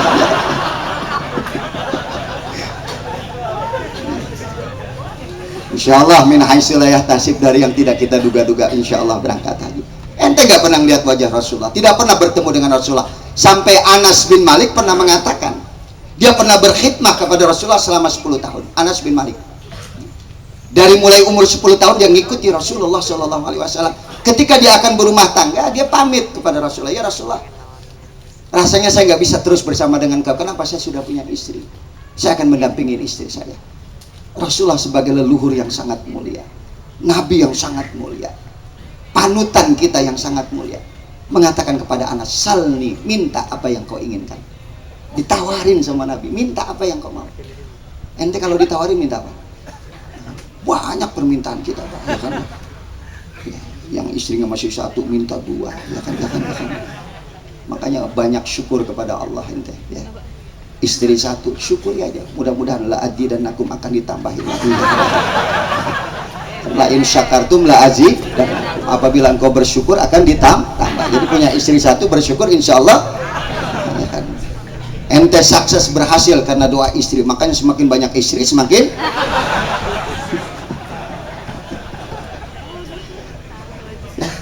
Pak ya. Apa yang kau inginkan Anas? Minta kepada aku, kau sudah berkhidmat kepada aku. Anas senyum sambil berkata, inni uridu an murafaqataka fil jannah. Saya cuma ingin satu ya Rasulullah, tidak ingin berpisah dengan kau sampai di surga. Subhanallah. Nggak minta macam-macam Pak. Anas cuma pengen terus bersama engkau ya Rasulullah. Kenapa? Tidak ada keindahan dalam hidup melainkan bersama engkau. Tidak ada sesuatu yang paling syahdu, paling nikmat ku hadapi dalam hidup ini kecuali dengan bersama engkau. Wajah Nabi tadi meneduhkan hati, marro'a wajhaka yas'a. Dosa Nabi cuma 1 Pak, kesalahan Nabi cuma 1. Apa? Asam, bermuka asam. Abasa wa tawalla an ja'ahul a'ma. Ketika didatangin seorang buta, sedangkan Nabi saat itu sedang berbincang-bincang dengan pemuka Quraisy yang diharapkan keislamannya, langsung ada seorang buta yang tidak punya etika adab datang duduk di hadapan Rasulullah, berubah air muka Rasulullah, langsung ditegur oleh Allah. Abasa wa tawalla, wahai yang buka masam, anja'ahul ahma. Ketika datang seorang buta, bayangkan cuma 1 Nabi bermuka asam sekali saja, sudah ditulis oleh Allah di dalam Al-Quran sebagai pembelajaran bahwa Nabi juga adalah manusia sama seperti kita. Saya membayangkan bagaimana kalau kesalahan kita ditulis di Quran, penuh Quran dengan kesalahan. Nabi cuma 1 kesalahannya, abasa wa tawalla, wahai yang bermuka masam. Ini di kalangan habaib tidak boleh diucapkan. Karena teguran Allah kepada Rasulullah ada teguran kasih sayang, beda. Bagaimana itu menjadi pembelajaran buat kita semua? Itulah kita bilang, kenapa Muhammad menjadi mulia? Karena Al-Quran. Al-Quran adalah universitas kehidupan kita. Dia bisa menjangkau dimensi yang tak terbatas. Quran yang kita baca hari ini adalah Quran yang 14 abad yang lalu. Nanti 20 abad ke depan, apa yang ente baca dari Al-Quran sama, nggak akan berubah Al-Quran. Maka zaman Nabi Musa cukup Taurat saja, zaman Injil cukup Isa saja, zaman Isa cukup Injil saja. Zaman Nabi Adam tidak ada kitab, cukup Nabi Adam saja. Tapi begitu manusia begitu kompleksnya, begitu banyak permasalahan, harus dimunculkan, harus dihadirkan kitab yang mengatasi seluruh zaman sampai bisa menembus dimensi yang tak terbatas, Al-Quran. Maka sangat disayangkan kalau Quran cuma sekedar tadi jadi amalan-amalan yang ya, atau jadi pajangan-pajangan kaligrafi. Bagaimana Quran kita bisa jadikan kita menjadi leluhur yang terbaik buat hidup kita, minimal jadi leluhur buat anak kita, menjadi teladan buat anak kita. Ayo Pak, baca Al-Quran ya. Nanti pulang baca Al-Quran insyaallah. Lau anzalna hadzal Quran ala jabalin la ra'aitahu khasyian mutasaddian min khasyatillah. Seandainya Al-Quran diturunkan di atas gunung, maka gunung itu akan pecah berhamburan, terbelah karena kemuliaan Al-Quran. Ini yang sangat saya sayangkan di bulan Ramadan ya. Itu kalau yang namanya tarawih kan main buru-buruan Pak, padahal Quran yang sedang dibaca itu, iya kan? Ini musola sama musola berdamping-dampingan. Ini musola yang satu imamnya anak muda, yang satu aki-aki ya. Itu jam 8 seperempat musola imamnya anak muda udah selesai Pak, udah kelar. Lewat musola yang imamnya aki-aki pakai teriak, coy gue duluan coy ya. Itu gimana nggak panik itu musola yang sebelah ya. Udah gitu imamnya datangnya telat, udah azan udah sholawat baru datang, buka baju dulu, wudhu dulu. Begitu takbir mulai Allahu Akbar, Bismillahirrahmanirrahim, Fatihah 3 kali batuk. Begitu dia salam, Assalamualaikum warahmatullahi, udah nggak ada, anak muda udah lari semua. Besok ganti imamnya anak muda, jam 8 seperempat kelar, selesai. Masya Allah, tidur anak muda, Fatihah sekali napas Pak. Bismillahirrahmanirrahim, alhamdulillahirabbil alamin, arrahmanirrahim, maliki yaumiddin, iyyaka na'budu wa iyyaka nasta'in, shiratal mustaqim, shiratal ladzin. Amin. Bismillahirrahmanirrahim, Allahu akbar, Allahu akbar, sami Allahu liman hamidah, Allahu akbar. Itu nenek-nenek di belakang dari ruku nggak bangun lagi Pak. Dia ruku udah habis, asam uratnya kambuh. Sampai setengah 10 itu aki-aki nyariin, nenek lu kemana gak pulang-pulang? Terawih udah setengah 10 baru pulang-pulang. Akhirnya begitu dicari, lihat di bawah beduk Pak, lagi ringkuk aja. Karena imamnya siapa tadi? Anak muda. Paham nih? Quran yang ente baca itu hati-hati ya. Jangan sembarangan. Itu juga sama tuh pernikahan, wa min ayatihi an khalaqalakum min anfusikum azwajan litaskunu ilaiha. Itu ditulis dalam undangan, dilempar-lempar, ada di tempat sampah. Subhanallah. Coba. Jangan ya. Bahkan sekarang mas kawinnya Quran ya kan? Seperangkat alat sholat dan Quran. Ini miskin banget ini, dia kagak beli dia apa-apa ya kan? Itu Quran sampai nggak dibaca, itu sampai punya anak cucu nggak dibaca, padahal itu leluhur kita, kemuliaan Nabi kita karena Al-Quran tadi. Tidak ada manusia yang paling mulia melainkan Rasulullah. Bapak, dalam perang Khandaq saya ceritakan, Rasulullah itu pernah ada sebuah batu yang tidak bisa dipecahkan. Perang Khandaq itu ketika Madinah akan diserang oleh orang-orang kafir, sampai Salman Al-Farisi usul, ya Rasulullah bagaimana kalau kita gali parit sekeliling Madinah? Nabi secerdas itu masih menerima usul dari sahabat tadi. Ya silakan. Andai kata musuh datang, dia akan tertimpa panas, tertimpa hujan, tertimpa kedinginan dan kepanasan, mereka akan kalah dengan sendirinya. Setuju, gali parit. Begitu digali parit, rupanya ada sebuah batu besar yang tidak bisa dipecahkan. Sampai kata Rasulullah, ada seorang sahabat, ya Rasulullah kami sudah nyerah, ini sebuah batu tidak bisa dipecahkan, tolong kau yang angkat, kau yang pecahkan. Rasulullah datang, diambil alat yang besar tadi, bismillah, Allahu Akbar. Bersamaan dengan ayunan tangan Rasulullah, bersamaan dengan itu pula tersibak baju Rasulullah, terbuka baju Rasulullah, dan ada 3 batu yang diikat di perut Rasulullah. Itu sampai Abu Bakar mengatakan, ya Rasulullah, ya Muhammad, engkau ini pemimpin kami, engkau ini adalah Rasul kami, kenapa ketika dia ada makanan, kau tidak punya makanan di rumah, kenapa tidak bicara dengan saya? Abu Bakar mengatakan, aku siap untuk menjamin engkau makan ya Rasulullah. Kata Rasulullah, aku ini pemimpin kamu, wajar seorang pemimpin tidak makan asal rakyatnya makan. 3 buah batu Pak diikat, berarti 3 hari 3 malam Rasulullah tidak makan. Jabir pulang ke rumah, dia datangin istrinya, bu, ada masakan apa? Kenapa Rasulullah ada 3 hari tidak makan? Dia ikat perutnya dengan 3 buah batu. Kata istrinya, tidak ada makanan apa-apa ayah. Yang ada apa? Ada kambing 1. Cuman saya juga nggak tahu nih kambing ada daging apa enggak. Udah kambing tuh begeng bengek kurus ya. Bayangin Pak, kambing atau begeng bengek kurus ya kan. Ya sudah, potong saja udah. Akhirnya kambing dipotong, begitu selesai dipotong. Nanti kasih tahu saya kalau sudah selesai makan. Ya udah. Selesai dimasak, Jabir datang, ya Rasulullah, kami mengundang engkau makan gulai kambing di rumah. Cuman istri saya pesan jangan banyak-banyak bawa orang. Kambingnya cuma 1 ya Rasulullah. Cukup berapa orang? 40 lah kira-kira ya Rasulullah. Ya sudah, siapkan saja di rumah, nanti kami datang. Saat itu Rasulullah berdiri di atas batu besar, Pak. Rasulullah teriak, ayuhan nas, wahai manusia, man minkum ju. Siapa di antara kalian yang hari ini dalam keadaan lapar? 1000 orang yang kerja bakti, angkat tangan, saya Rasulullah, saya Rasulullah. Kambing buat berapa tadi? 40. Kata Rasulullah, Jabir lagi masak kambing di rumahnya.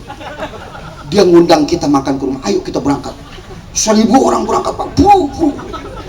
Paling depan FBR. Ya.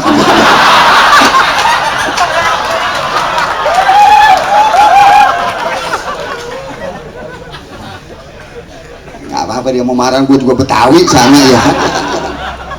Pasukan lapar paling depan. Ma'iyah paling belakangan, kenduri cinta ya. Kenduri cinta kan lebih mementingkan kepentingan orang kan daripada dia kan. Ya kan? Maju paling depan. Itu istrinya Jabir ngelihat manusia datang 1000 orang, pucat mukanya, pucat pasti. Rasulullah mengatakan, mana sini istri kamu ya, tenang saja ya, insya Allah cukup. Mana makanan yang sedang kau masak? Ada di belakangnya Rasulullah. Rasulullah ke belakang, buka, tutup gulai kambing. Rasulullah angkat tangan, Allahumma barik lahum. Ya Allah, berikan keberkahan makanan ini kepada mereka. Fabal sokok, diludahin sama Nabi. Pih. Beda ludah Nabi yang lu ya kan, beda. Kita ngeludahin makanan terbasi, Pak. Kalau Nabi ngeludahin berkah. Masuk 10 makan yang kenyang, masuk 10 makan sampai 1000 orang. Terakhir Rasulullah tanya, siapa yang belum makan? Saya Rasulullah. Dengan istri saya dan engkau ya Rasulullah. Ayo kita makan ke belakang. Cuman dengan harap-harap cemas, saya bilang, kayaknya nggak keduman gua, nggak kebagian gua. 1000 orang, Pak. Itu jangan main-main sama ludah Nabi itu. Ya. Kita juga boleh ludah, Pak, kalau mimpi yang nggak baik. Lagi tidur mimpi yang nggak enak. Ya. Itu pada saat bangun, buang ludah ke kiri 3 kali. Baca ta'awuz 3 kali. A'udzubillahi minasyaitonirrajim. Buang ludah ke kiri 3 kali. Lihat-lihat ada bini lu apa kagak? Ya kan? Urusan tengah malam berantem kita sama bini kita ya. Dan jangan diceritakan, ya nggak boleh ceritain. Kalau mimpi yang buruk nggak boleh diceritakan, jangan. Ya, nanti bisa saja terjadi tadi, ya kan? Nggak boleh sembarang. Kalau mimpi yang baik, ucapkan alhamdulillah. Dan boleh diceritakan, ya Allah, ngomong sama istri, semalam mimpi enak banget mah. Mimpi apa? Kawin lagi mah. Itu istri bukan senang diguyur lu ya kan? Alhamdulillah semalam mimpi yang baik. Itu jadi doa, insya Allah. Masuk Jabir, begitu dibuka tutup gulai kambing, Jabir hampir pingsan, Pak. Kenapa? Tidak berkurang sedikit pun, masih berkolak seperti baru dimasak. Ternyata sebagai seorang pemimpin Nabi paling akhir makannya. Kenapa? Karena Quran sudah ada pada jiwa Rasulullah SAW. Ente akan menjadi manusia yang sempurna, akan menjadi manusia yang cerdas kalau Quran ente baca. Ya. Berikut tafsirnya ente baca. Subhanallah, kalau kita lihat, Pak, saya baca dalam tafsir Jalalain tuh yang dikatakan iyyaka na'budu wa iyyaka nasta'in. Kepada engkau ya Allah kami menyembah. Pak, nggak apa-apa nih, nerusin. Nggak apa-apa diterusin. Terus ya, nggak apa-apa ya. Sahabat, udah jam 2 ini. Iyyaka na'budu, kepada engkau ya Allah kami menyembah. Ternyata tafsirnya adalah nakhussuka bil ibadah min tauhid. Cara menyembah Allah itu adalah mentauhidkan Allah. Jadi ketika ada orang yang masih datang ke dukun, tapi sementara dia sholat puasa, ente belum ibadah namanya. Jadi orang yang ibadah adalah ketika sudah bertauhid kepada Allah. Ini kan banyak, Pak, orang-orang yang masih percaya kepada hal yang seperti itu, apalagi ibu-ibu. Aduh, kadang-kadang kita lihat bapak-bapak pengen kaya datang ke dukun. Dukunnya aja miskin, kagak nyambung, Pak. Gobloknya udah main ya. Sama kayak orang mancing saya bilang goblok ya. Ada yang suka mancing di sini, Pak. Orang mancing bego itu beli apa ikan 35.000 sekilo, bukan dibawa pulang, dilemparin lagi kemana? Empang. Habis di empang dipancingnya kan geblek gitu namanya. Ya, mau saya habis beli ikan bawa pulang ke rumah, saya tanya ente kok begitu sih? Kedetannya Ustaz, enak kedetannya ya. Itu nggak bisa dibayangkan. Waduh, adrenalin kita luar biasa Ustaz ya. Anjing gitu Pak. Coba kita lihat banyak orang-orang yang masih belum ibadah kepada Allah. Wa iyyaka nasta'in, dan kami minta kepada Allah pertolongan apa? Natlubul ma'unah alal ibadah. Yang kita minta pertolongan kepada Allah bukan pengen kaya, bukan pengen cukup, tapi bagaimana kita bisa melakukan ibadah kepada Allah, bisa menanam tadi. Itu yang kita minta kepada Allah. Natlubul ma'unah, minta pertolongan. Karena nggak semua orang Pak diberikan kemampuan untuk ibadah kepada Allah. Ada orang kaya tidak sanggup ibadah, ada orang miskin tidak sanggup ibadah. Maka yang kita minta adalah pertolongan untuk bisa melakukan ibadah. Apapun bentuknya adalah ibadah. Anda hari ini sedang duduk di dalam majelis yang mulia ini, Anda sedang ibadah, menyerap ilmu, nanti bisa diaplikasikan buat keluarga kita. Ya. Jadi sekali lagi, ya, siapa leluhur kita? Rasulullah SAW, para aulia. Dia diberikan oleh Allah 4 asma tadi. Az-Zahir, Al-Batin, Al-Awwal, Wal-Akhir. Al-Batin, dia bisa melihat apa yang tersirat. Makanya istafti qalbak. Kalau nggak salah bulan lalu saya katakan, pemimpin kita selalu berlogika, ya. Selalu mengandalkan nalar, logika. Padahal terakhir ketika kita melihat ini benar atau salah, istafti qalbak. Tanya hati nuranimu, pantas atau tidak kita berbuat seperti ini. Kurikulum harus kita ganti, tanya nurani kita pantas atau tidak. Jangan cuma hanya berpijak kepada nalar, kepada logika kita, ya. Makanya selalu kita deketin orang-orang yang soleh, kita minta hati nurani mereka seperti apa yang harus kita lakukan. Itulah yang dikatakan basyirah, mata hati nurani kita. Ya, mudah-mudahan sedikit aja ini ada manfaatnya, ya. Dan mudah-mudahan sepulangnya kita dari sini kita bisa mendapatkan apa yang bisa kita dapatkan hari ini dan bisa kita lakukan, kita bisa amalkan dalam kehidupan kita. Pesan saya itu saja tadi, ya. Mudah-mudahan, ya, kita bisa amalkan Al-Quran kembali dan kita merujuk kepada Nabi kita Muhammad SAW. Contohlah akhlak-akhlak, adab-adab Rasulullah. Banyak yang masih bisa kita ambil, ya, pada sosok Nabi kita Muhammad SAW. Tinggal kita buka lagi sejarah-sejarahnya. Ini saja barangkali, ya, mudah-mudahan ada manfaatnya. Wallahul muwaffiq ila aqwamit thoriq. Wassalamualaikum warahmatullahi wabarakatuh. Ustadz jangan pulang dulu lah. Ini pusing saya mau ngomong apa. Penguasaan ilmu horizontal tentang bumi, ilmu logika sudah diurai Pak Ju. Penguasaan ilmu vertikal akhirat dia yang sudah mengurai. Saya mau ngomong apa ini? Bingung. Saya langsung praktek aja Pak, jangan pulang ya. Tentang ilmu leluhur. Tapi tolong Pak, jangan pulang, takut dikatakan kalau orang ahli ilmu akhirat mengatakan nanti, oh ini syirik. Kalau ilmu modern horizontal Pak Ju dikatakan ini apa ya? Nggak masuk akal, apa istilahnya? Irasional gitu. Saya praktekkan karena banyak beliau membacakan tentang batu. Ini ilmu leluhur Pak. Kebetulan saya di belakang ini dikatakan Mas Andri kok batunya besar kayak apa sih kayak gitu. Oke. Saya praktekkan lagi, Mas, pinjam batunya yang lebih besar, Mas.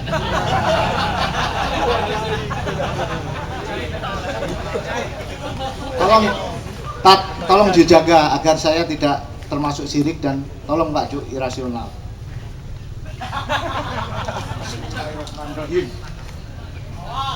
Aduh, nah gitu.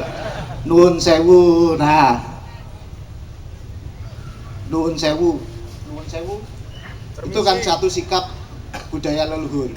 Jadi batu yang di leher untuk memberatkan kita agar bungkuk, ini agar kita tidak ngangkat kayak gini. Lalu omong nuwun sewu, guru aja. Saya pakai dulu ya Mas. Nuwun sewu itu artinya ada. Tadi kan bicara Nabi Sulaiman. Nuwun minta, sewu itu istrinya Nabi Sulaiman. 1000. Baik, kita ke judul dulu. Bismillahirrahmanirrahim. Assalamualaikum warahmatullahi wabarakatuh. ada 3 kata membentuk satu kalimat, dan itu tentunya mempunyai makna. Pertama adalah yang bawa adalah masa dan depan. Masa itu menunjukkan konteks waktu, depan itu ruang, depan. Pada waktu titik temu ruang dan waktu, masa depan. Di tengah-tengah ada leluhur. Leluhur itu sifat. Kalau leluhur itu kompleks, bisa nama, bisa zat, bisa sifatnya di dalamnya. Kemudian bisa dari leluhur itu ada anfalnya, perbuatan-perbuatannya, af'al. Jadi 4 itu komponen. Artinya kalau kita beranjak lagi kepada leluhur masa depan, kembali cerita-cerita beliau dan teman-teman saya pautkan. Kalau kita bilang leluhur dalam konteks kenusantaraan, ada manusia purba yang dikenal dengan Homo erectus. Itu usianya hampir ratusan ribu, hampir jutaan ya tahun ya, 1 juta tahun. Apa itu yang di Sangiran, apa itu di Wajakensis atau di Mojokerto, di aliran Das Berantas maupun Das Bengawan Solo. Kemudian kita tanya lagi, kalau gitu Nabi Adam ada terminologi waktu berapa? Katanya sih kurang lebih 10 tahun sebelum Masehi. Nah ini ada apa ini? Kemudian kita turunkan, ada nilai-nilai yang dianut oleh masyarakat Samin. Dia bernabikan Nabi Adam nilainya. Masyarakat Samin itu di Gunung Kendeng, orang-orang Pati itu dikatakan orang Samin. Kemudian kita turunkan lagi, ada kitab Babat Tanah Jawi menceritakan tentang asal-usul manusia Nusantara. Titik patrona adalah Nabi Sis. Nabi Sis punya anak 2, Sayyid Anwas dan Sayyid Anwar. Sayyid Anwas itu yang menurunkan manusia-manusia seperti orang Arab itu. Sayyid Anwar itu ada dimensi yang lain berbentuknya, tapi turunan dari Nabi Sis. Kemudian ada perpaduan dimensi. Saya nggak tahu kata teman-teman Jawa yang lain-lain bahwa peradaban kita ini ada yang menutupin, yaitu leluhur. Ada istilahnya mungkin para wali yang bisa mengurai tentang kata-kata ada makhluk yang lain yang rijalul goib. Oke? Titik poin nanti. Saya ingin teman-teman belajar kembali tentang konstruksi perjalanan peradaban kita. Misalnya tadi saya cerita tentang Sayyid Anwar dan Sayyid Anwas. Kemudian lebih sederhana lagi, lebih setelah Masehi ada seorang namanya Damar Kitri. Damar Kitri ini yang banyak seorang ilmuwan yang mengarang banyak kitab-kitab tentang Buddhis. Adanya di Sriwijaya. Yang kemudian menghasilkan murid-murid sekarang yang berpaton ke Tibet, di mana nanti akan berhubungan di Doan yang banyak bercerita tentang nilai dari Ibrahim kan.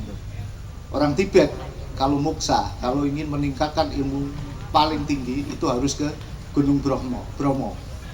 Maka ada penelitian yang terutama oleh teman-teman Melayu yang sangat serius untuk meneliti ini, bahwa bangsa Jawi, menyebutnya Jawi, kalau Jawi itu seluruh sampai Melayu itu bangsa Jawi, itu adalah turunan dari Bathara Brahma, Ibrahim. Ada cerita yang lain, konteksnya Nabi Sulaiman direkonstruksi oleh Ustadz siapa itu ya? Basyah. Itu ada, Nabi Sulaiman tempatnya di Sleman. Ya, kemudian Ratu Bilqis tempatnya di Wonosobo karena Sabah, Wonosobo. Terus mengistihati tentang konteks Borobudur. Artinya banyak sebenarnya ilmu-ilmu yang bertebaran di negeri ini yang sudah dihasilkan, yang tidak mampu kita lihat, tidak mampu kita aplikasikan. Keruntuhan peradaban Nusantara, mulai zaman Mojopahit misalnya, Dulu penguasaan bumi terhadap kapal perang, kapal dagang itu kan semua dari Sriwijaya Mojopahit yang menguasai. Dialektika terus sampai ke Mesopotamia. Jadi sebelum Masehi pun sudah berinteraksi dengan Barus, ya kan?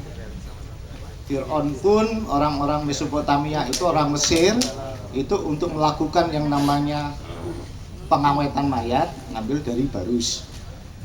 Nah, kenapa teknologi terus itu hilang? Kemudian yang menguasai sekarang orang Barat. Saya ingin tarik kepada sesuatu yang agar kita harus iling lan waspada. Saya terjemahkan saja nilai-nilai luhur yang ada di bangsa kita yang kemudian biasanya ditulis dalam suatu kitab-kitab ataupun suluk-suluk. Meskipun keterangannya tidak terlalu ilmiah, tidak terlalu rigid seperti novel, wujudnya prosa, tetapi itu muatan-muatan yang sangat dahsyat. Karena yang ditulis itu adalah hal hikmah, artinya itu terjadi, itu dimaknai, itu akan diprediksi kejadian masa akan datang. Porak-porandanya Nusantara, kalau mengistilahkan tulisan Joyoboyo dulu, Jawa akan terbelah. Kayaknya sedikit bisa diartikan bahwa dalam wahana suatu kekuatan politik terbelah dua ya, KIP sama KMP. Itu dibelahi secara sosiologis sebenarnya di aliran Sungai Serayu. Yang satu patron Solo, yang satu patron Banyumas. Nilai keturunan Jokowi maupun yang Prabowo. Fenomena ini bukan menyangkut fenomena kesosokan. Fenomena sosokan ini kemudian dilegitimit kepemimpinan itu letaknya di Jayakarta.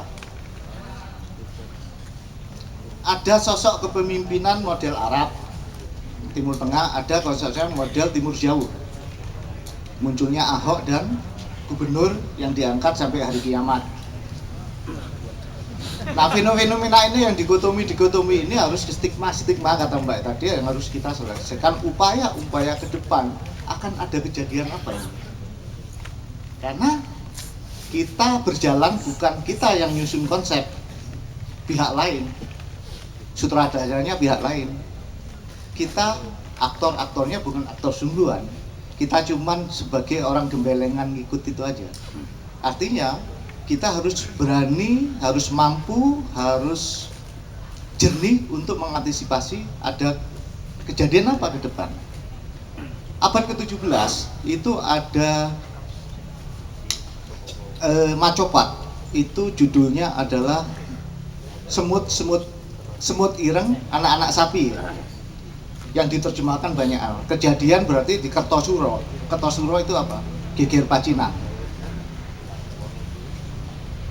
Sementara kalau kita lihat KC bulan-bulan yang lalu ada Sujiwo Tejo, ada teman kita yang nyanyi namanya Dona Donadun. Ya. Apa pautannya nanti? Benar, Tani itu hebat. Terakhir itu dikatakan di Dona Donadun, stop complain, set farmer. Yang kemudian dia tidak menemukan jawabannya pengarang itu. Karena apa? Janganlah jadi anak-anak sapi yang tidak tahu nanti besarnya disembelih. Jadilah yang namanya burung bisa terbang. Atau jadilah angin. Sementara sisi lain di Macopat itu cerita tentang semut ireng anak-anak sapi. Nah, bilang kata-kata sapi, bilang kata-kata yang kemudian bisa menjadi kerbau, menjadi lembu, kemudian yang hebat menjadi mahesa dalam konteks perjalanan penyempurnaan dari simbolisme itu. Maka kita akan kembali lagi ada istilah kemudian kita balik kepada kepercayaan Nabi nilai-nilai Nabi Adam di daerah Samin. Disitulah awal muncul kemudian kata-kata bangsa kita adalah bangsa Jawi, bangsa Jawa. Jawi itu menceritakan simbolisasi kerbau betina, Jawa itu kerbau laki-laki. Maka semua di Nusantara simbolnya adalah sebenarnya kerbau dalam konteks tradisi, ruatan dan lain-lain. Apa sapi atau kerbau sama aja itu sebenarnya. Artinya dalam konteks ini kita harus memaknai nilai-nilai leluhur kesejatian, bahwa respon dari masyarakat kita yang ada di sini terhadap suatu nilai-nilai yang ada, bahwa Kerbo itu kalau perempuan selalu melindungi kalau ada keganasan eksternal, dia akan melindungi, mepet anaknya. Kemudian yang Kerbo besar itu akan melingkar, melindungi itu. Maka disimbolkan itu menjadi itu. Ruatan pun mesti yang namanya pakai potong kepala kerbau. Nah, ini rekonstruksinya kan harus jelas agar kita tidak dikatakan syirik dan lain-lain. Maksud saya mengatakan kayak gini, dengan kedua lagu tadi itu, yang satunya tentang semut ireng, anak-anak sapi, dan dona-dona dun itu, maka kita harus memaknai kembali biar bangsa kita emang bangsa besar atau bukan sih? Kemudian kenapa kalau bangsa besar kejadiannya kayak gini? Tetapi kita punya historis, kita pernah menguasai seperti 3/4. Terus kemana cerita-cerita itu, kemana kejadian itu, kemana amalia baik ilmu, teknologi dan lain yang dilakukan oleh leluhur kita? Apakah itu separuh disembunyikan oleh yang namanya saudara-saudara kita, asal usul kita, manusia purba yang kemudian simbiosis, asimilasi dengan namanya manusia modern, Adam, menjadi yang namanya Rijalul Goib, yang kalau Mas Agung Gunung Padang disembunyikan, minyak disembunyikan, ini di kerajaan yang namanya di mana itu, Bekasi ke sana, Batu Jaya disembunyikan, kemudian disembunyikan kemana? Maka kita harus mampu menggali nilai-nilai itu dalam konteks realitas kehidupan agar itu bisa memberi penguatan dan kesejahteraan. Saya takutkan karena kita tidak melakukan suatu rekonstruksi diri, kita tidak menemukan jati diri, kita tidak menemukan ilmu dan teknologi dari nenek moyang kita. Kita hanya mengambil dari barat, yang barat itu meneliti tentang Indonesia ilmunya. Merespon dari Mbak aktivis Komnas HAM, kebetulan dulu saya bilang, hati-hati, setelah Indonesia ini dipecah menjadi 19 provinsi, itu oleh yang namanya Van Vollenhoven dengan penelitian antropologi yang sifatnya sosiologis. Kalau melanjutkan dari penelitian Snoek Horgroogne yang antropologis, agak metafisik, agak studi tentang literasi keagamaan, spiritualitas. Kemudian dipecah untuk memudahkan manajerial. Zaman merdeka, Orde Baru dipecah lagi, bukan hanya selevel wilayah provinsi kepada kabupaten, ya kan, otonomi daerah kan. 2199 ya, dengan undang-undang tahun 99 itu Pak, kemudian diperbaiki undang-undang 32 tahun 2004. Kemarin 2014 ini dengan undang-undang desa dipecah lagi ke desa. Kemudian akan dipecah lagi dengan secara paralel menjadi komunitas dengan apa? Rancangan undang-undang pengakuan hukum masyarakat adat, basisnya komunitas. Kemudian dipecah lagi dengan persepsi yang salah tentang gender, bias gender, yang namanya UU kesetaraan gender. Karena kalau kesetaraan gender, kalau nggak dipahami secara baik, maka istri dipecah dengan suami, suami dipecah dengan anak. Titik terakhirnya akan dipecah yang namanya sang anak, perlindungan anak. Kenapa dipecah? Karena sesuatu memandang secara parsial, tidak integral, sehingga anak itu bingung melihat dirinya, di dalam dirinya itu pecah. Padahal pada dasarnya kita akan mengarah melindungi ke tanah. Seperti petani melakukan namanya budidaya, culture, menemukan bibit, menemukan nutfah. Nutfah itu siapa yang memelihara yang paling di dalam konteks kelahiran kemudian? Tentunya Tuhan, adalah tanggung jawab sang ibu. Umi, kata dik doang, umat. Maka untuk menghasilkan sosok yang namanya kepemimpinan dulu, saya settingnya dari leluhurnya Pak Cuk, dari Singosari menuju Mojopahit, maka ada 3 tahapan sebelum menghasilkan hayam buruk. Maka muncullah pertama adalah istri Kertanegara namanya Sri Bajradewi. Itu seorang spiritualitas dari Buddha Mahayana. Kemudian menghasilkan anak yang namanya kemudian bernama Gayatri yang menjadi istri Raden Wijaya.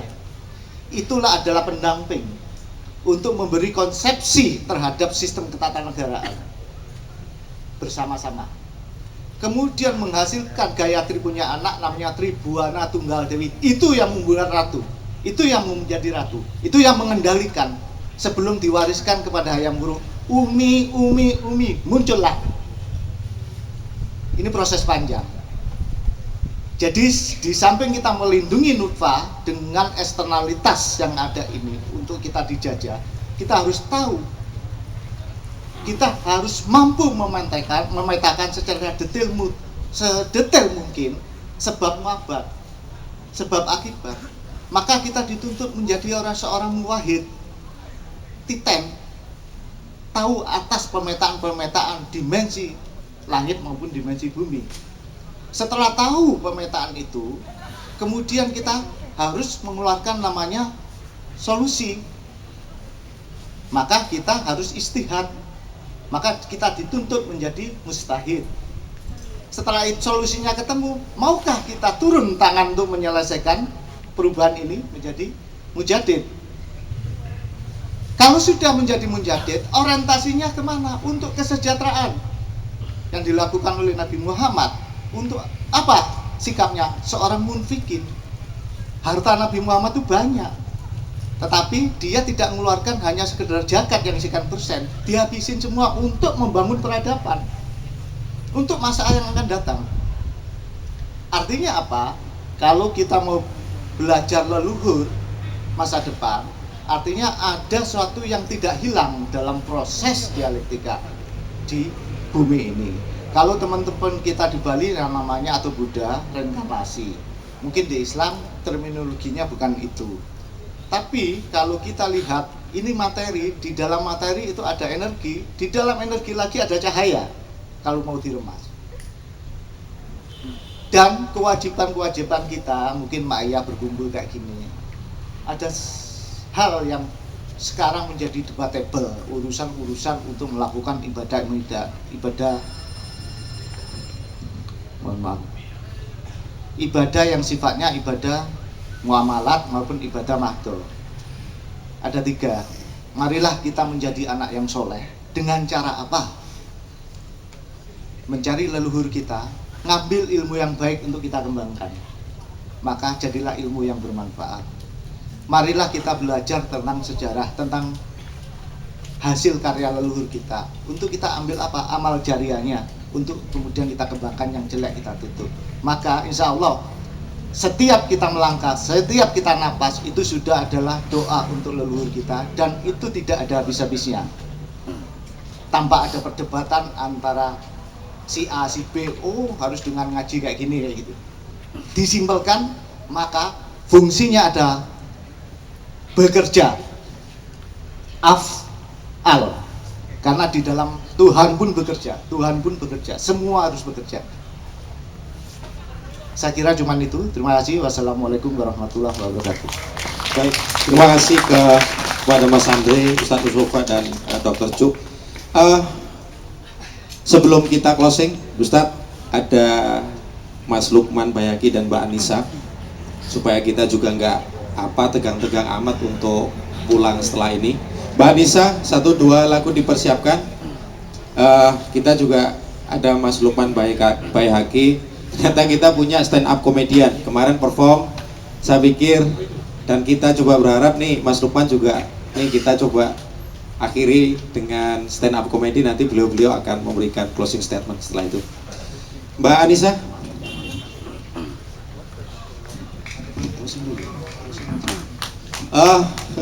Ustadz Nursofa mungkin sudah ditunggu, kita harap beliau untuk memberikan closing statement sebelum nanti ke Pak Cuk. Kita tahan dulu Pak Cuk ya. Sesepuhnya masa pulang semua. Assalamualaikum warahmatullahi wabarakatuh. Mohon pamit ya, sebelum saya pamit ya, saya cuma ingin sedikit.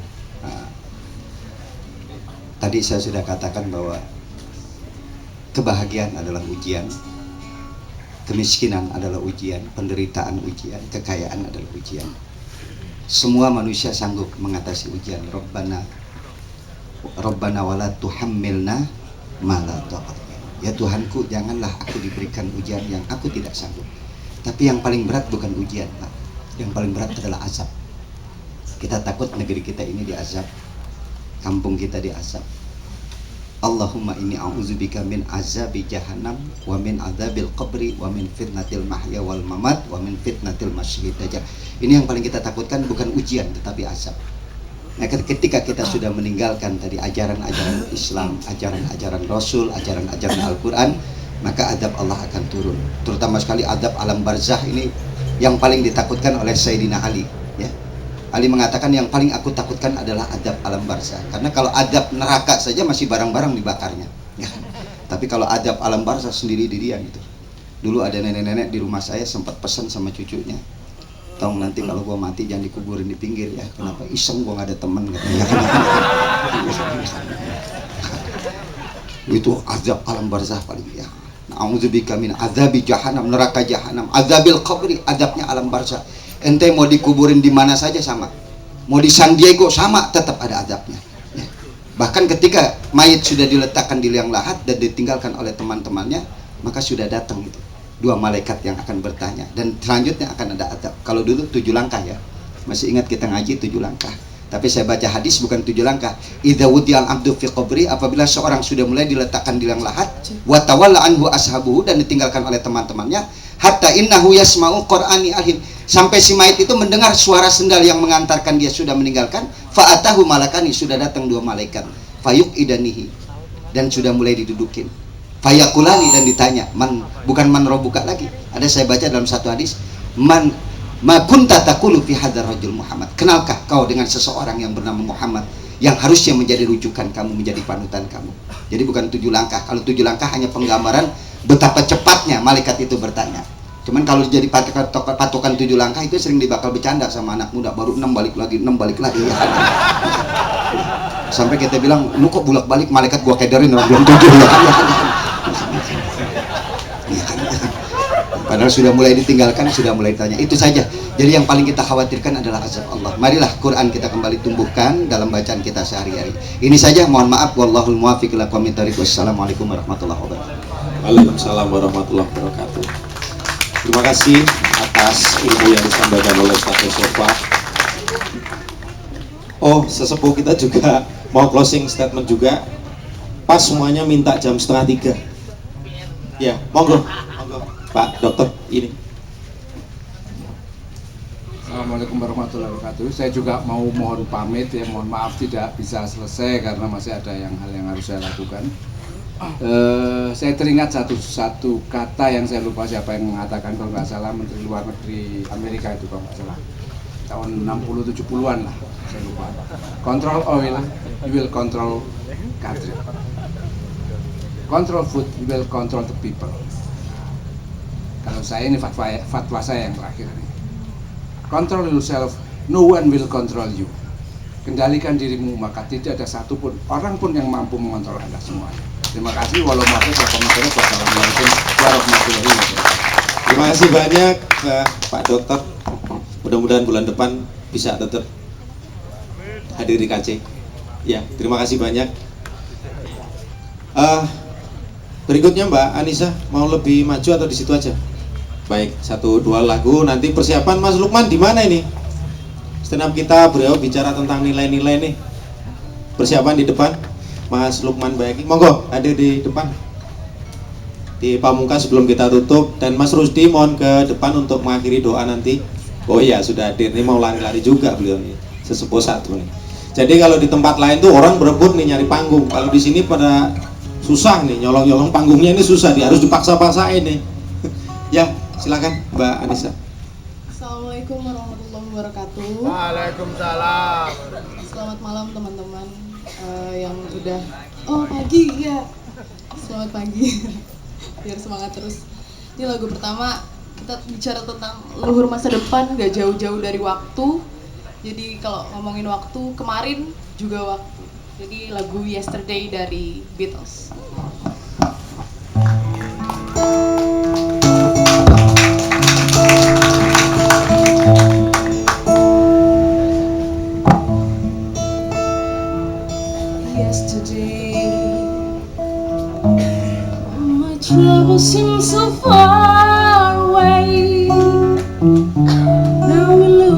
though they're here to stay. Oh, I believe in yesterday.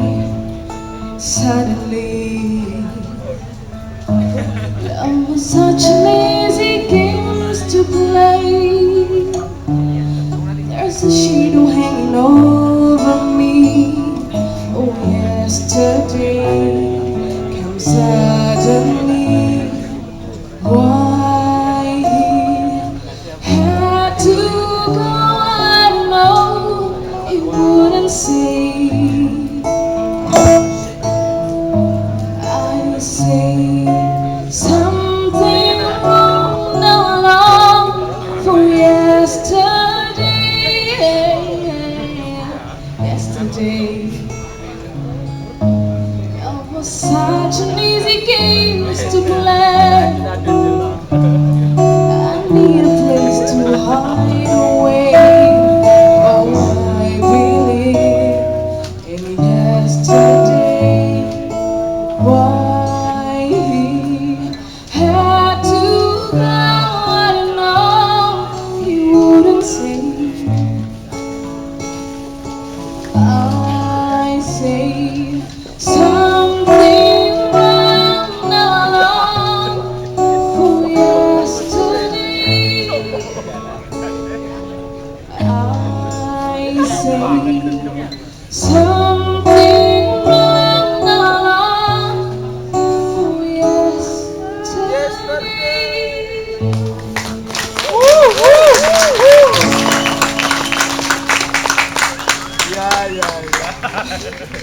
Lagu kedua ini lagu tahun, kalau saya tidak salah tahun 1992 dari Nika Ardila. Bintang kehidupan. Judulnya Panggung Sandiwara.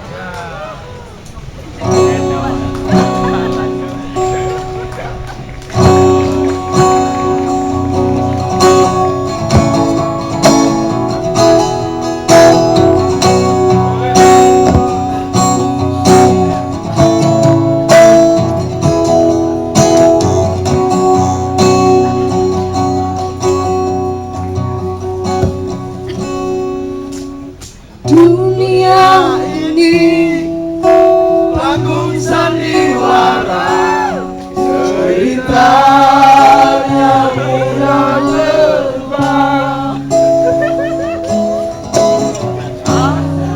Mahabharata atau tragedi dari Yunani.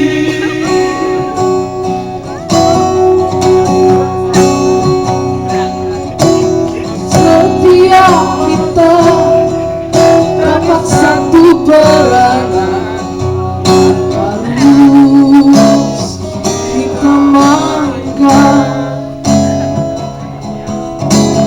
Ada peran wajar, ada peran yang berpura-pura.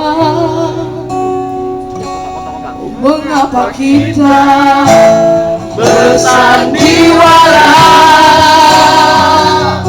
Mengapa kita bersandiwara? Orang yang kocak bikin kita terbahak-bahak. Orang bercinta bikin orang mabuk kebayang. Dunia ini penuh peranan. Dunia ini bagaikan jembatan kehidupan. Mengapa kita bersandiwara? Mengapa kita bersandiwara? Mengapa kita bersandiwara? Mengapa kita bersandiwara? Mengapa kita bersandiwara?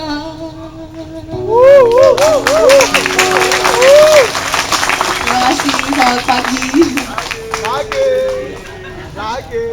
Terima kasih Mbak Adisa. Jadi agak merapat sambil kita nih pamungkas kita nih Mas Lukman. Nah biar beliau kita lepas nih, karena senior-senior udah pulang biar agak lepas dikit toh. Ya monggo Mas Lukman di tengah berdiri, monggo pakai ini apa itu? Assalamualaikum warahmatullahi wabarakatuh. Ini rekor ya, stand up komedi terpagi.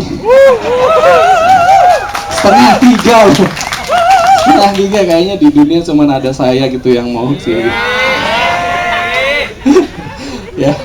Ya minggu lalu, bulan lalu saya udah stand up di sini. Saya banyak cerita tentang anak saya. Ya memang masalah ayah muda itu ya cuman anak-anak gitu ya kan. Biasanya kalau ayah atau orang tua baru punya anak itu, yang paling saya sebel itu orang tua itu kalau baru punya anak itu ngerasa anaknya paling ganteng sedunia gitu ya nggak?